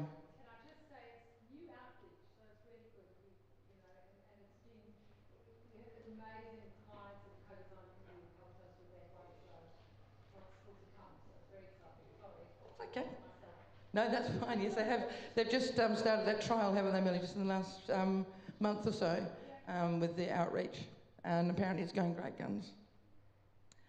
So we have Fern River, which I was saying before. Fern River's down near our Wilson area. Okay. So there's six. This one is a little bit different from everybody else's because it's actually 6 units. They're not all under the same roof, whereas our other facilities are under the same roof. 2 single and 4 shared. It is a nice homely atmosphere, and the staff are, as I said, for everyone else, there to support all the people who live there and their families that come to visit. And Danuta has written here, come and be part of their loving community. We all have a loving community. Danuta's actually said so. Wanted to talk about what support we provide at each of the sites. So I've mentioned the 24-hour care support, worker support. We have qualified nurses who are available at each site. They're not currently 24/7, but there's someone at each facility who's on call 24/7. So if there's any need to get someone to have a talk with, they can reach out. The support workers can talk to that. They're also there for clinical needs like catheter needs, bowel needs, and maybe complex wound dressings. We all have a really great rapport with the allied health team, and regularly they come to visit. We make appointments, and our residents will go and see them either at their own hubs or, like I said, they'll make an appointment and come and see. At Treendale, our OTs are there at least weekly, assessing people and making some changes as well. And we also work well with our community team. I know we've got a couple here. to organise so clients still get social support. So when you live in an accommodation facility, you still have access to social support. You can still go and do all the activities that you would do if you were living still in your own home. We've got people who go to regular football matches. They go to their families' events. We've got one lady actually at Treendale who's booked to go to a concert later on this month. People go to galleries and museums, but everyone loves the shopping. Everyone always wants to go to the shops. We do have a really good shopping centre right nearby in Treendale, but they have the same thing with all of the facilities. Down button. There we go. So Hamilton Hill is a two-house facility, 6 beds in, or rooms in one and 5 in the other, and that recently has had some renovations and some changes there. And okay, so now I'm a bit biased because this is Treendale. As you can see from the photos on here, I've got a couple of photos where we've got the clients who've been involved in some activities. So our activities supervisor, support worker, we had like a Olympic and Paralympic style events. We didn't have any javelin throwing because we decided that might be a little bit dangerous inside. But we had some 10-pin bowling and some, what do we call that? Sandbag darts, those sorts of things, and we had trophies and medals awarded for different activities. We also had recently some terrarium building, so each of the clients, if they wanted to be involved, we had some people come in who had done this before and organised, everyone made some terrariums, and then there's also a photo of the lounge area for one of the units. The great thing about the units is that people can actually style it so that it's personalised to themselves. I usually say that as long as it's legal and it's not going to affect the building, you can make the changes you need with some conversation. So Treendale was built in 2012. It's 11-bedded, and like all the other places, each person's got their own bedroom unit with an ensuite and a common roof. In 2023, full internal decor change, fabulous, got rid of the carpet, which is always difficult to keep clean, and located right next to a good park and shopping centre, and an award-winning pub. So a lot of our residents like to go down the pub, and the food is fabulous. It's close enough for me to go for a meal as well. One of our most recent selling points is we finally had Wi-Fi available in both facilities, both accommodation and respite. Has been a bit of a project for us to get Wi-Fi available. We've now got that for everybody. So now, Mariana, we're going to talk about some respite. So we do have currently 2 dedicated respite sites, Margaret Doody House in City Beach, and again in the wonderful Treendale. I will continue to be a little bit biased. Margaret Doody House is a beautiful house that was renovated and available for generally 5 clients. And Treendale has 6-bedded building.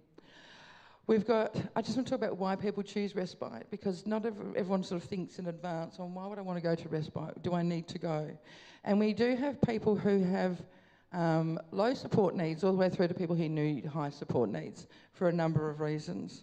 Sometimes it's a break for their primary carer or carers. They might want to change of environment for themselves just to recharge batteries. Something a little bit like a change, like a holiday. People who live in a different area, they might want to meet up with family, and it's a good place because it's purpose-built or purpose-set up so that it's accessible. A lot of people's houses are not necessarily accessible for people who are in wheelchairs or use walkers, and so it's a nice drop-off point there. Maybe your primary carer is going on holiday, or maybe having some planned surgery. And we've also, with Treendale, we have people who come and stay with us for a couple of nights if they've got health appointments in Bunbury, so they might come and stay with us for a few nights, and they cluster all their appointments. They might come up from Margaret River or further south and come and stay at Treendale. In fact, we have some people who actually stay with us on their way through to Perth for the same reason. And the last one worth considering is when people are having home renovations. Especially, you know, that a lot of people, as their needs change, bathrooms and bedrooms need renovating. So we do get a number of people in both facilities where they're having some planned home renovations where they've come and stayed. So I've got a couple of pictures there of Treendale now as well. Sorry, still showing my bias, more photos from Treendale than anybody else. I just want to say that with both the respite sites, the rooms have all got electric hoists, ceiling hoists and electric beds, TV, air conditioning, and as I said before, now with Wi-Fi. We know that actually at Treendale that's been a problem, where a few people have been reluctant to come down because of lack of Wi-Fi, and we know that this is very important in a lot of people's lives these days to be able to connect with others, especially if they're away from their family, but also to be able to access some of the services they use when they're at home. Both areas have a communal lounge with recliners where you can sit and relax for as long as you like. And the friendly and experienced staff, they're the same as our accommodation facilities. They receive regular training and refreshers to make sure that we keep them upskilled and maintain their skills. Again, highlights for Treendale. I've been asking Vinishri if I can talk for quite some time at a client forum, so I thought I'm going to take advantage and just keep plugging Treendale as much as I can. I do love City Beach and Nellie as well, but I'm going to plug. So on weekdays, the activities support coordinator works out of accommodation, but she's always actively encouraging anyone who's in respite, if you want to come and join it, or sometimes we actually have the activities over in respite as well. We do have a cohort of ladies, of 4 to 6 ladies that come 2 or 3 times a year, and yeah, they almost run the activities when they're in, and they always have some really good ideas that they help out with. Again, located right near the shopping centre and the excellent award-winning hotel. And family and friends are welcome to visit. Doesn't either of the sites, obviously, but you're more than welcome to come and visit and stay for, not overnight though, not enough room, sorry. And there's multiple covered outdoor areas as well, where you don't have to be inside your room or inside the building. We've got undercover areas, which was actually renovated a couple of years ago, the main one. So it's got some giant outdoor fans and some nice sitting areas, which is nice for having meals, or especially if you've got people that come and visit. And people, when they're in respite too, sometimes the family will bring their pets, so it's actually nice to be able to sit outside and be able to sit with the pets. Promise you this is the last photo of Treendale. So this is the outdoor area I was just talking about. It's so relaxing, even the staff sit there. Yes, that is a stage photo. So, inquiries for respite. So you can, anyone can contact our respite sites directly and make some inquiries. Or you can liaise through your support coordinator or your CLC and ask them to make those inquiries for you if you'd feel more comfortable. There is also some email addresses that I've neglected to put on this, but I do have some handouts if anyone is interested in getting some information. But the phone numbers are there and we can always send you more as well. Just to remember that we accept admissions, but we need at least 2 weeks' notice if you've been to respite in the last 12 months. But 4 weeks' notice if you haven't been to respite before or haven't been for a few years. And this is to ensure that all the eligibility criteria and documentation is correct and available from all the healthcare professionals, as well as so we can safely assist everyone. So sometimes it is down to funding, which is unfortunate, but we do have to talk about that. But a lot of the time it's making sure that if you need assistance with transfers, that we know that it can be done safely. OTs have centre mobility plans, speech pathologists have sent us mealtime support plans on those sorts of things. Okay. That's the end. Now, but I know that one of the important questions is, what bit of fabulous artwork is that and where can I buy that? That's me painting by numbers when I had COVID. So any questions? Hi, just a question concerning Shenton Park. What is happening at the moment? When is it going to be completed? when? Is it high rise, single level? Yep. That's okay. Shenton Park is a 2-storey facility. It's going to have 20 units in it. A number of people are moving over from the Quad Centre. I think there are about 10 people, Vanessa? 12, thank you. 12 people moving over from the Quad Centre. We also have a wait list for people to move in there. But I'll tell Vanessa. Noted, Vanessa. Yes, so we do have people on the wait list for that area. It's a really lovely facility. It's next to a big open park where there's wheelchair access into the park, where you can go into the kind of wildlands. Vanessa, what else should I mention about?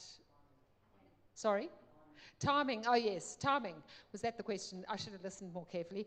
The end of next year, I think, is the current due date, but if you've got any confidence in construction, I would say that is, 2026, not next year. I kind of thought we were already in 2025 to end of 2026. And it may be a bit longer than that if you know building timelines that sometimes go over, but that is the time at the moment, is the end of 2026. Any other questions on Montario? Will it have pool, hydro pool for exercise? No, it doesn't have a hydro pool for exercise. It does have a gym, and it does have exercise facilities in there. And we will be able to bring therapists in. It will have therapist rooms. I'm just keep checking that the 3 in the back are nodding at me, and that I'm not telling porcupines as that. But yes, there will be therapy rooms in there. But there's a hydro pool at Arthritis WA just there in Shenton Park. That's correct. Not So far away. we do use, thank you for that. Gosh, what a teamwork here. We do, thank you. Yes, we do use other, there's lots of places nearby where we can go and use other therapies and take clients to them. Any other questions? Okay, Vanessa, Carol, Crystal, anything I haven't said that I should have? Oh, there you go. Phew. Lovely. Thank you, Paula. I think, look, you're very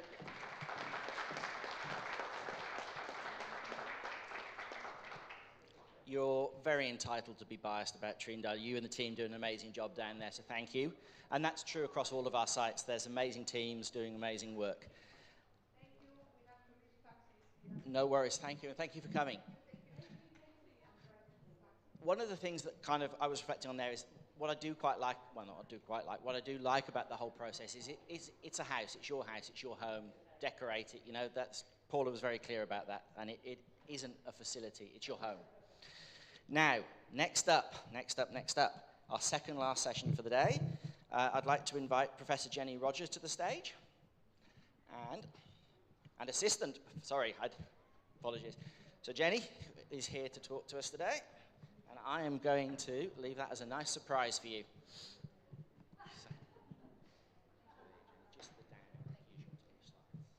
Thank you. I was a bit younger in that photo. Research takes its toll. Thank you. Okay, thank you very much for staying to the end of the day. I'm in a really privileged position to talk to you about some of the research that we've been doing into multiple sclerosis, and more generally about what my lab does. So I'm sure there are many familiar faces in the audience today, and I'm going to start off with some of the same slides that you've seen before, so I apologize for the repetition. But I hope also there's a bit of a nice sense of familiarity, that you know what I'm doing, you're aware of what my lab is doing, and we really hope to maintain that really close relationship with you. Josh, who will be talking in the second half of the session now, will also tell us a little bit about how you've been involved in our research, and that we're really grateful for that. So my lab focuses on brain plasticity, which is the ability of the brain to change over time. And at the end of a difficult morning of listening to lots of talks, engaging with lots of people, your brains are probably not the same as they were this morning, because our brains change throughout life. The analogy that I use is of a city with a lot of roads and places that get used a lot and that are really busy need really complicated roads so that they can branch off and go in different directions and support all of the activities that are needed. But our brains initially all start off with one single road going in one different direction, and the more that our brains and our experiences build up ourselves, our personalities, our characteristics, the brain needs to build more roads to support all of those things. So eventually, our brain turns into a beautiful city that's got lots of building that's ongoing constantly to support our new experiences, but it also gets rid of the old bits that we may not need anymore. So it's in constant change, and that's what we have throughout our lifetime. And that gives us a lot of hope that when, for example, there is a metro station that would close down or a flood so that the roads from one end to another are blocked, the brain can find a way to bypass that. You put in a bus route to go around the closing down of a train station. Nobody really likes bus routes. They're not very convenient. They're not as quick and effective as trains, but they get you there. And that's why the brain is such an amazing place, because it is plastic and it can build around injuries to get you from one place to another. And that's the main focus of my research, trying to make sure that if anything does go wrong in the brain, we can find ways around that to either repair that broken down train station or to bypass it altogether and get people to the place they need to be. One of the things that I found very fascinating and unexpected in the research that I do is that it's not just about the nerve cells, the neurons in the brain. They're the ones that everybody always thinks about because they have electrical activity. They're the ones that carry the information. Well, they're not really the most important cells in the brain. They work as part of a team. Just like we've heard today, you know, there's a big team supporting you to do what you need to do. And in the brain, it's the same thing. If we want to build the analogy of the road a little bit more, the neurons might be the bitumen that, you know, get the cars and so on to where they're going. But you also have all of the water pipes that, you know, carry water from one city to another. You might have trees that make the road look beautiful and shade it to protect it. You might have fences down the side to keep the cars and pedestrians separate, and so on and so forth. And in exactly the same way, in the brain, it's not just about the neurons, which, I don't know if you can see my cursor. The neurons are the ones, the blue ones on the left there that have that long axon that carry information. It's also about the cells that support those neurons. So the astrocytes give the neurons chemicals that they need to make signals, but the oligodendrocytes are the key ones that you probably all know about, because those are the cells that wrap around the neurons and produce myelin, which is a really, really important compound that allows neurons to act quickly. So the messages get quickly from the brain, within the brain, and to the rest of your body when a lot of myelin is wrapped around their axons. So the road, in order for the road and the brain to be plastic, we need all of those cells to work together to build a brain that is functional and flexible and can respond to the environment. So if we want our brains throughout life to be beautiful, sustainable cities, you know, ones that can allow us to live in harmony with our environment, to continue to be productive and happy in our lives, we need to be able to harness that plasticity, not just from the neurons, but also from all of the other different brain cells that are involved. It's got to involve the astrocytes. It's got to involve the oligodendrocytes. Those blood vessels as well are really, really important for getting energy around the brain. So this is what we do in my lab using repetitive transcranial magnetic stimulation. And one of the best ways we know of to harness brain plasticity is physical exercise. But that's not available to everybody. We all do our best to be physically active. We try to exercise, we go to the gym, hydrotherapy pool was mentioned before, but that isn't available to everybody. And some people really cannot engage in physical activity to a point that gives benefits to the brain. Every little bit helps, but to a certain extent, you really need to engage in activity. And so by using electromagnetic stimulation, what we can do is directly put electrical activity into the brain so that it mimics the benefits of physical activity. The other advantage of this approach is that it isn't just targeting the nerve cells. A lot of medications for neurological conditions will target nerve cells because that's what people tend to focus on. But by targeting the entire brain tissue, we're activating all of the different cells and hopefully helping them to work together to sustain that brain plasticity. So what is repetitive transcranial magnetic stimulation? Essentially, it's a way of getting electricity inside the brain without having to put electrodes on the surface and deliver electricity that can be really painful and sometimes cause seizures. So what we do is we use a coil, which is that figure of 8 thing that's shown above the head there, and we put electricity through that coil. That will then generate a magnetic field, which can go straight into the brain with no sensation and no pain at all. It bypasses the pain receptors on your skull altogether. And the magnetic field then makes an electrical current generate inside your brain. So it's like it jumps across the barrier of the skull, that really thick layer of bone and fluid, and it goes straight into the brain. And so because we're taking advantage of electromagnetism, it's completely non-invasive. So we don't have to drill holes in your skull. We don't have to plug you into anything. It's just putting a coil above your head and the magnetic field does the rest. I should point out, it's not like the fridge magnets that you get on your fridge. It's nothing to do with that. It is the same sort of technology that's used in MRI machines. So in MRI, you use very strong magnetic fields to image the brain. But here we're using them slightly differently to be able to activate the brain instead. But it's the same sort of technology. So it is non-invasive, which is really good. You can receive magnetic stimulation to the brain, and with no anesthetic, you get up and you leave, walk out, drive your own car home. So it's really a very easy to administer and receive treatment. It has long-lasting plasticity effects, so we can measure them directly in the brain for about 30 to 40 minutes after the stimulation. But the more you receive, the more it accumulates, and over a long period of time, it's been shown to be very effective in treating mental illness, and in particularly depression. It's thought to rewire the pathways that are involved in mood regulation and emotional processing.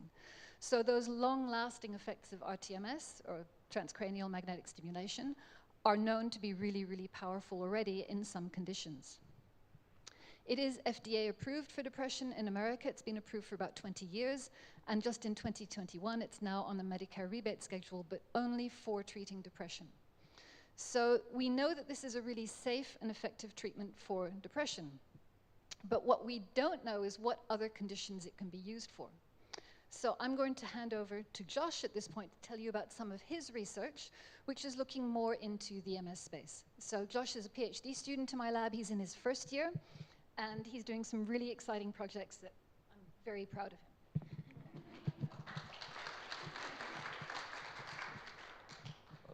Thank you, Jenny. So, to get into things, just looking a little bit deeper at TMS itself. So, TMS, as Jenny mentioned, is sort of we're inducing an electrical field within the brain and then activating different neurons underneath, right? And that TMS is then able to sort of harness the normal communication patterns within the brain, right? So we're able to stimulate different neurons and they're able to communicate with each other based on that. So we're then able to induce what Jenny was again talking about, which is neuroplasticity, right? Which is, yeah, very, very interesting, and Jenny explored that completely, so I won't go into it further. But more interestingly for MS, or multiple sclerosis obviously, TMS has been found to affect oligodendrocytes within the brains of mice. So in various studies, TMS has been found to increase oligodendrocyte survival, myelin production, and remyelination or myelin repair capacity. So, and these are all associated with sort of remission from MS, sort of, or repair of oligodendrocytes. So based on this research, human trials have begun, known as the TORUS trials, or the magnetic brain stimulation for people with multiple sclerosis trials. And phase 1 trials have found TMS to be well tolerated and safe in people with multiple sclerosis, with phase 2 trials ongoing.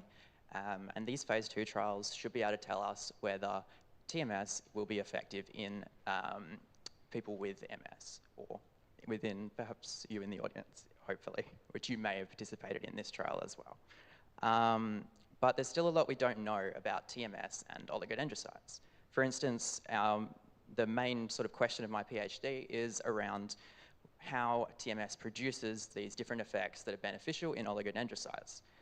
Our hypotheses are that TMS is perhaps acting directly on oligodendrocytes and producing these different effects, like increased survival and myelin production. But it could also be acting indirectly on oligodendrocytes and acting on those other different cells that Jenny was talking about, like the astrocytes and the neurons, for instance, which you can see in purple and blue on the screen up there. So these other cells could be releasing different factors which can act on oligodendrocytes and thereby cause those different sort of effects in oligodendrocytes. but we don't know which one it is yet, or whether it's either of those at the moment. That's what we hope to find out. But why is that important? Like, why does that matter? Well, knowing how TMS improves oligodendrocyte survival, the myelin production and regrowth should allow us, well, will allow us to target them more directly and find the best possible stimulation parameters to maximize the benefits of TMS in oligodendrocyte treatment and MS treatment, which hopefully will allow us to better optimize our human trials and therefore provide better therapy in the future.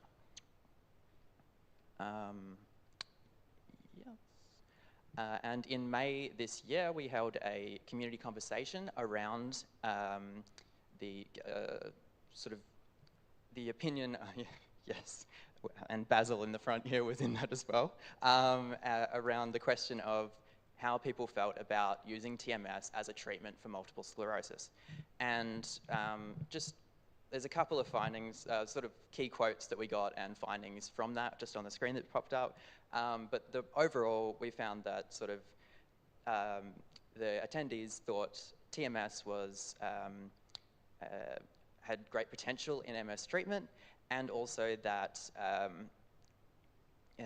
they also identified different barriers that were potentially in place to receiving TMS treatment for people with MS and how we could possibly overcome them. So that conversation really sort of provided us with a lot of ideas and things that we didn't know about multiple sclerosis for future treatment, which is really important for research and also for sort of tailoring that treatment in the future. But we also hope to, well, we are holding further conversations with people in the MS community in the future.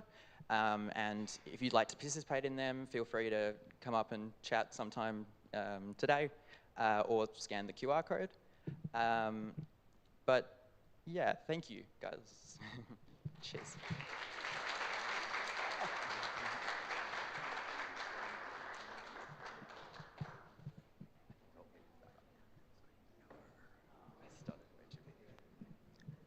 Hi guys, just one question. Volunteers needed, is that for the phase 2 trials or for the conversations? That's a good question. That is not for the phase 2 trials. The phase 2 trials actually ended, but yes, just for the conversation, yeah. So what's happening now that phase 2's finished? Yeah, we've finished, sorry, I'll do this. Thank you. We've finished recruiting, and so we're still analysing the data. I expect we'll know that probably at the end of next year, and based on the results from phase 2, we'll decide what to do next. It's a multi-site trial, so they closed it all in, I think it was in March this year, and we're waiting to hear back now from the data. Yeah. And thanks to anyone in the room who may have participated. It was really exciting to have everybody here in Perth.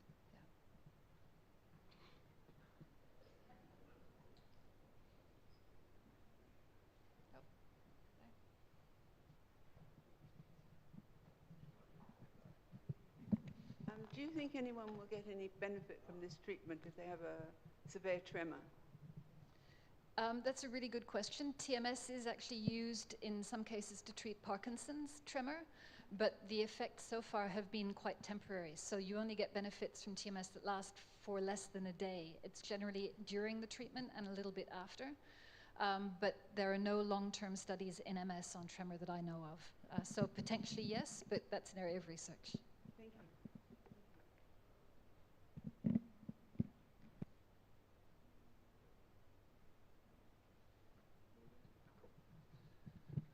Thank you, Jenny and Josh. Now, Jenny, I'm not going to let you escape. You're going to join the panel for the final session today. We're going to have a panel on research. Obviously, Jenny's going to join us. If I could also ask Melanie and Tony and Nicolette Murphy, who we're fortunate enough to have with our Butler Clinic and supported. And last but not least, yes, give me a chance, I'm getting there. And last but not least, Angelica is also joining the panel today. And Angelica is part of our client co-design committee, which is something we're very passionate about. So, sorry? Yeah. No, I think we should have enough chairs. I think we have enough chairs.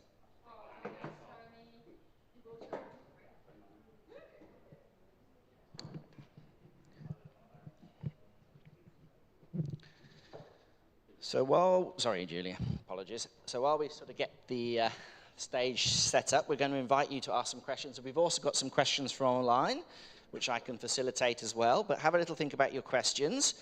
We're good? And we will have somebody roaming around with a microphone as required.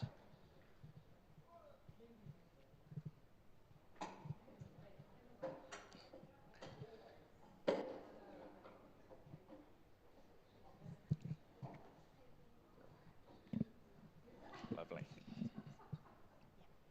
Okay, so do we have any questions for the panel on the research side of things? And if you want a little bit more time to think through your questions, I can open up with one of the ones we've received online.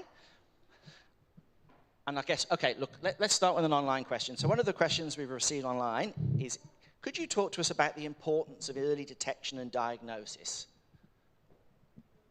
And whoever would like to go first, please feel free. Thank you. That's a really good question. It's probably not my field of expertise, so I'm going to talk very briefly about the context. Early detection is really, really important because we know that when the brain is damaged, it's very difficult to repair it, and then we're in that situation of putting the bus route in to go around the train station. Whereas if we can detect things early, we can try and prevent that train station from ever collapsing or getting flooded. And that early detection is important. But the problem is knowing what to detect, because we don't know yet what the markers are that can detect MS early. So I think it's important, it's a real challenge, and I think that a lot more research needs to be done in that area. Do you want to? I think our research focuses on a couple of things. The first one is how, to Jenny's point, how do you detect it? What is the test to find it early? Can we do it in kids? And I know this sounds sad, but encouragingly, I've recently heard of 2 14-year-old people who've been diagnosed, which sounds sad, but the sooner we can get to it, the sooner and you never know, people may have had it at 14 before, but you just didn't know about it. So that's the one piece where research is looking at. The other one is research is looking at how do you get in early to remyelinate or repair, to Jenny's point. And the third one is then how can you treat so that it can slow down the progression. So you might not be able to repair, but you might be able to prevent. So those are the 3 areas that we're looking at. So like any disease, whether it's cancer or anything, the sooner you can get to it and start either preventing further deterioration or repairing, which is harder, the better that you can do that. So we have seen some stats recently where we've been asking MS Australia, who we use to assess the research applications, and they've been saying that they have seen that the age of diagnosis has moved earlier. Can you remember the numbers? Can't remember, but I mean we'll share them with you in our annual report as well, but if anybody wants them we can give it to you. And therefore what we're seeing is that, and whether it's a direct cause or not, I've got a scientist to my right, so I've got to be really careful what I say here, but we are seeing that people diagnosed with MS today are much more functionally independent than people who were diagnosed 10, 20 years ago. And that's because of all those interventions and all the research in those areas. We're also finding that people in Australia with MS have got the same life expectancy as any any person without MS who's relatively healthy. So it's not shortening people's lives, and now our focus has got to be on how to improve the quality of life through either repair or slowing down progression. Sorry, Nicolette. Go on. What do you think? I think that the research that's been carried out, getting us involved, has helped the researchers progress for the future and the future people that are diagnosed with MS. What do you think? I think we're just very lucky to be in a country and with MSWA that are so proactive in research and finding out what's going on. Because the more we find out, the sooner we find out, the sooner we get what we need. And I think to that point, we're also very keen to participate, not just in, people have asked, and Basil, I know you've asked this question as well, it's not so much where the research is done, it's how many how much data we can get and how quickly we can do the research. So it doesn't really matter. Preferably, we all collaborate across the globe on these things. But what is really important to us at MSWA is both that all of you can participate in the trials in WA where appropriate, and that also that we translate the findings from that research and educate you and the neurologists and the GPs and everybody so that we can get, whether it's early treatment, early diagnosis, et cetera, et cetera. So that's really important. And from an MSWA perspective, I, Tony, all of us are very passionate about pushing that translation piece. Because if you don't know about it, you can't immediately get onto it. And we all want to know about the latest things that we can do to improve the quality of life. Well, I think, actually, just before we go to the floor, I'm going to take another online question, but I'd like the mic to go back left towards Angelica and Nicolette for this one. And you can have your say afterwards, guys, but I think from your perspective, both as people that receive services and people with conditions, etc., what does the research actually mean to you and your neurological conditions? I just feel it's very positive for the future of this disease and neurological diseases, and I feel that we're a voice, we've been given a voice with research, and we're being heard. And there's a lot of action, Jen's doing all the action, and it's so positive for a bright future for us. Ditto. Yes, very well put, Nicolette, thank you. Anything you'd like to add, Jenny, Mel? The only thing I wanted to talk about, or maybe Tony can talk about it, is co-design. Do you want to talk about that? We, as Melanie mentioned, we've been working with MS Australia to kind of add some things around what we might expect as an organisation from the investment that we put in. So at the heart of that, what we've been asking MSA to consider when they're looking at all of these proposals is that they're doing co-design. So they're sitting down with people who use the services in the places they use the services and asking what they actually want and what they need and how they could be involved in it. And I think that is a shift for a lot of people, and I know a lot of the amazing kind of academics and PhDs and professors who are out there, you know, they're doing really great work, but sometimes, definitely not in the case of Jenny sitting beside me, but sometimes they can do that in a bit of a silo, and it can be quite academic, and they don't often think first about the client. Is that a fair thing to say? Absolutely. I mean, when we had our community conversation with MSWA members, we came out of there thinking, oh, we know nothing. We don't know what we're talking about. We don't know what we're doing. And it was really challenging, but also really motivating to know that we can get the input from you guys and it can help direct our research. There is also an element of, in some cases, we do know our stuff and we do know why we're doing the research, but I think there's a really important balance to be had. Yeah, and I think we are, for those of you who came to the conference at the end of last year, so we very much are trying, we had this discussion earlier on, we're very much trying to involve you in those conferences and in the research. And overseas, what I found, I went to an international progressive conference, and the British and the Europeans and even the Canadians are incredibly good at co-design for research and participation. And I think I heard some stats the other day on the ABC where they were talking about Australia is really leading in terms of its scientific research, but it needs to catch up in terms of its approach to co-design and involving the community it's trying to help in the research and the translation of that research. Is that fair to say, Jenny? So questions from the floor, is anybody? Anyone's there? I've got some more online, but it'd be great to get some from in the room as well. Well, I'm about to scare you again. Just we're talking about all the research in WA. A lot of the things I see are all done in Sydney and Melbourne and everything like that. We don't have the amount of research over there. I think we need to inject more money into WA.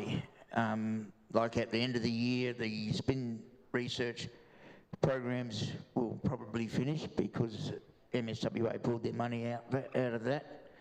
Also, I'm heavily involved in the Neuro Hub, which MSWA have pulled a lot of money out of that, or all their money or something. I just think we're going in the wrong direction, whereas to get involved, us, in WA, I don't want to sit on a computer all day. I want to go there. Thank you. So Basil, I'm open to all challenging questions, but I'm also a big believer in the facts. We have not pulled money from the Neuro Hub. We are still funding it to the end of December. They have to go and apply for the next round of research like they always have, and there's not a no to that. They just have to go through a scientifically validated and rigorous process to put their application in. There's nothing wrong with that. Yes, we have stopped some elements of the SPIN program that we did not believe, and we went out and spoke and we consulted with various people, did not believe was getting the return. I have a responsibility to you to make sure the money, and to all the people who donate, that that money is going towards the best research. So just because we pull it from SPIN doesn't mean it doesn't go and get translated back in WA or potentially be done in WA. But in fact, that money, that I think some of that went to the International Progressive Alliance to try and look at progressive MS, which we haven't done much. We need to do more research on. So we have an obligation to keep weighing it up, Basil, and just because it's in WA doesn't mean it's in the best interest of people with MS, but that is not our strategy to move everything away from it. I mean, Jenny's stuff is here in WA. All of the SPIN stuff was in WA. All of some of the stuff with ECU and John Mamo and Perrin, we still do millions in WA. We haven't, just because we stop some, doesn't mean that that's the strategy. It just means that we're trying to take our responsibility to you seriously and reallocate it where we think we're getting the best results. Can I just comment on that? Science is really, really competitive, and science is competitive, and applying for money is always one of the most difficult things we have to do. But doing it in a system that is peer-reviewed and rigorous and transparent is the best outcome for us and for the science. And while MSWA in the past has given money very generously in WA, and they really created a lot of research groups and a lot of capacity, I think it's a good process now to have to go through a really rigorous process.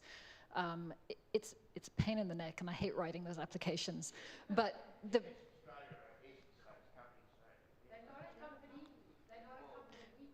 yeah. Run a peer review process on our behalf. That's all. I just think you should do it again. That's all. It's just an opinion. They can't have. We don't. Well, we could, Basil, but we just duplicate the spend. Why would we waste your money on duplicating the spend when we've got a perfectly good process that works there? We've got our criteria. We've been very clear on our criteria, which include WA. They have to meet those criteria and come back to us, and our board decides where the money is spent. I think for me, a really good example of a national program that works for WA is we have invested in the Platypus program, which you saw earlier, which is genuinely world leading. And there's a project that is collaborating across the whole country in multiple places. But through our colleagues and Julia, who's standing in the room over here, we are lobbying, and we have it as part of the contract actually, that people in WA will get access to that first, and more than other people in the nation. So I think that's a national program with international reach that is directly benefiting people in WA. So hopefully that kind of thing is something you would welcome. So. Excellent. I think we have another question over here. Sorry, I'm going a bit lip-sync here. Do you have anything back on research from how diet affects MS? Yes, but we don't have any experts here, and I might get you guys to comment if you've benefited from any of that. Professor Lucinda Black, and this goes to where research is fluid, Lucinda Black was here and based here and is still running a program here that we fund, but she's now moved to, I've forgotten which university in Melbourne, so now they're running it from here and from Melbourne, and we're still funding it, but yes, they are doing it. The research so far they've run, whether Lucinda did this one, we did one on vitamin D, and that didn't show that vitamin D supplements, I think, make a massive difference. Going out in the sun in the appropriate times of the day and getting vitamin D from the sun is still the best source. The other ones we've looked at, and have we got any dietitians here? Do you want to comment on the stuff that Lucinda's found around diet? Because I'm going to say stuff that's. Sorry? Hi, everyone. Oh, I'll stand up. Sorry? My name's Misty. Well, I'm one of the dietitians from MSWA. So yeah, our lovely dietitians, we work with people to make sure they're meeting their nutrition needs. So it is very individual. So we look at you as a holistic person and obviously treat that. So I guess there's no one specific diet for MS. It's more making sure that you're meeting all your nutrition needs, you're doing that in the right way, and working with you if you have any, obviously, allergies, intolerances, etc., to do that.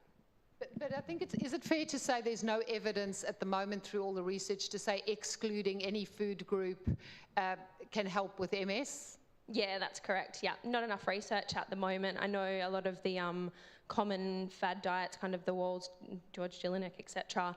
There's just not enough research, unfortunately, to be cutting out whole food groups like dairy. Yeah, so we work on a whole food-based approach, and then yeah, if there's any specific needs that you have, then obviously we can address that. Thank you. I mean, what I see anyway as a layman is they all lead to the same road as, you know, be as healthy as you possibly can, as many plant-based foods, as many less processed foods, and, you know, a good balance. Sugar. Oh, yeah, cutting out alcohol and sugar, which are, you know, starting to get a lot more airtime now. Don't smoke, very clearly. Exercise. Just eat a good balanced diet. I eat anything and everything in moderation. I've just survived a month in Spain by myself, eating every good food that I could possibly eat. I put on 3 kilos for the win, and I'm living life to the fullest, and I don't deny myself anything, but I don't gorge like a pig either. We can see that. We can't see the 3 kilos though. Okay, I think we've got time for one more question. I do have one online, but I'd prefer to take one from the room if there is. If not, we might get the microphone's in Tony's hands. Good. This one probably goes to you first, Tony. What role does communicating about research play in fundraising? Yeah, that's a really good question, and I think it's fair to say, you know, MSWA has put, I think it's $40 million into research over the last 10 years, which is incredible. But if I was to ask a lot of my colleagues over the last year or so, tell me about all of that and what that's done, I think a lot of people really struggled to quantify that and tell the story. And I think that was a problem for us because we also then did some research with our supporters in the world to say, what is it that motivates you to make donations? And obviously there's lots of good things that we do, so, you know, support services, but the number one thing that motivates people is research into cure and finding, you know, ways to make people's quality of life better. And what people tell us is that they want to hear about that much, much more. So the challenge was that we weren't able to tell that story really well. So that's where we have been doing the work with MS Australia to say, how have we shifted the dial? And Mel mentioned earlier, this was a revelation to me, they said that the life expectancy, if you have MS in Perth, is the same as anyone else in the general population. But in New Zealand, how many years lower do you think that might be? Anyone want to hazard a guess? Yeah, 10 years difference in New Zealand. And crediting that to, you know, the research that's done in Australia, the services, the access to early diagnosis. And it actually made me think of something that Nicolette said to me the first time I ever met you. And you said, of all the places to have MS, this is probably the best place in the world. And yeah. So maybe you could add to that.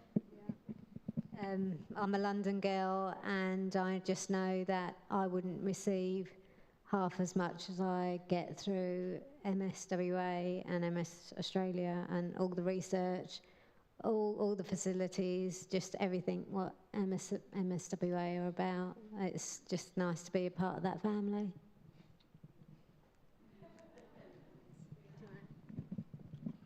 I went travelling to England in 2016, and I met people when the ECTRIMS conference was on, and I was shocked and horrified at the lack of resource that they have in the UK to help people with MS. I told them things that we get from MSWA, and this was pre-NDIS. I've been with MSWA since I was diagnosed in 2008, and I was gobsmacked at what a small little place in WA can provide for us in comparison to what is available in the UK. We are really, really lucky. Don't take it for granted. Lovely. Well, maybe that's a really nice note to finish on. We're not lucky, but we are lucky. Look, thank you, Angelica. Thank you, Nicolette, Mel, Tony, Jenny. Wonderful.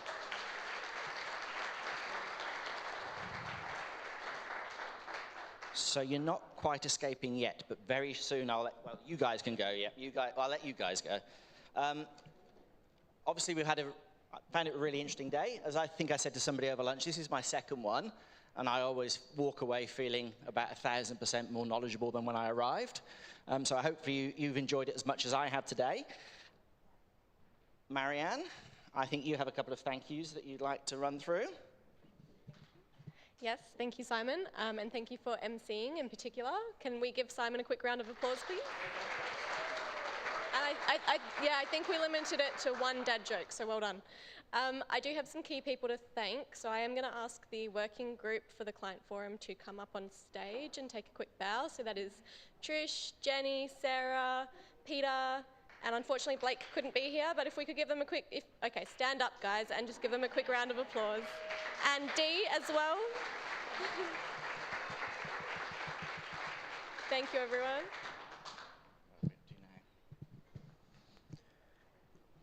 Right, now just before we finish, we have to acknowledge one of our team who's having a very special day today. It's Melanie's birthday.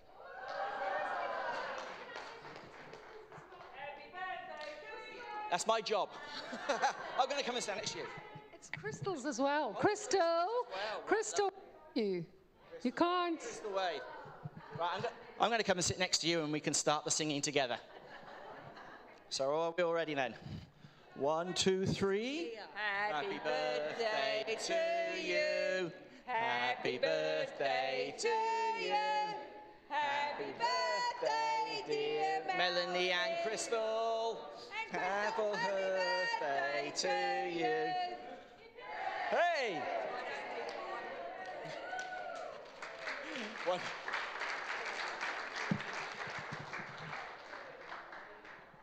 Thank you, everybody. I can't, I was saying this morning to somebody, and look, Crystal, you're not in the same boat. I said, but you get to a certain tipping point where you don't celebrate your birth, you just celebrate the fact you're still alive and you can walk. So it's clearly old age, because the first thing I did today was have an ultrasound on my sore hip. Anyway. So thank you, everybody, for coming. I mean, really, on behalf of us, I think we're getting there, but we've still got a long way to go. So we appreciate all your feedback you can give us. I think we were talking earlier about our co-design committee. We want to get, co-design into everything that we do, and that includes this event. I think next time we should get our committee here so that you can ask them questions. How do we get our committee infiltrated? Some of the other ideas is that we'll do some road shows out there to explain our strategy and have community sessions more frequently where people can come and ask questions and just have a chat. Or they could come to I know. I get to go to I'm very proud that I now get invited to some of the morning teas, so thank you very much, Angelica. They're very nice. I get to discuss, we get to discuss all our woes and joys, don't we? Yeah, it's very good. Anyway, but I can't thank you enough for making the time to come today, and please do let us have your feedback, because that's what it's all about. We're not here for us.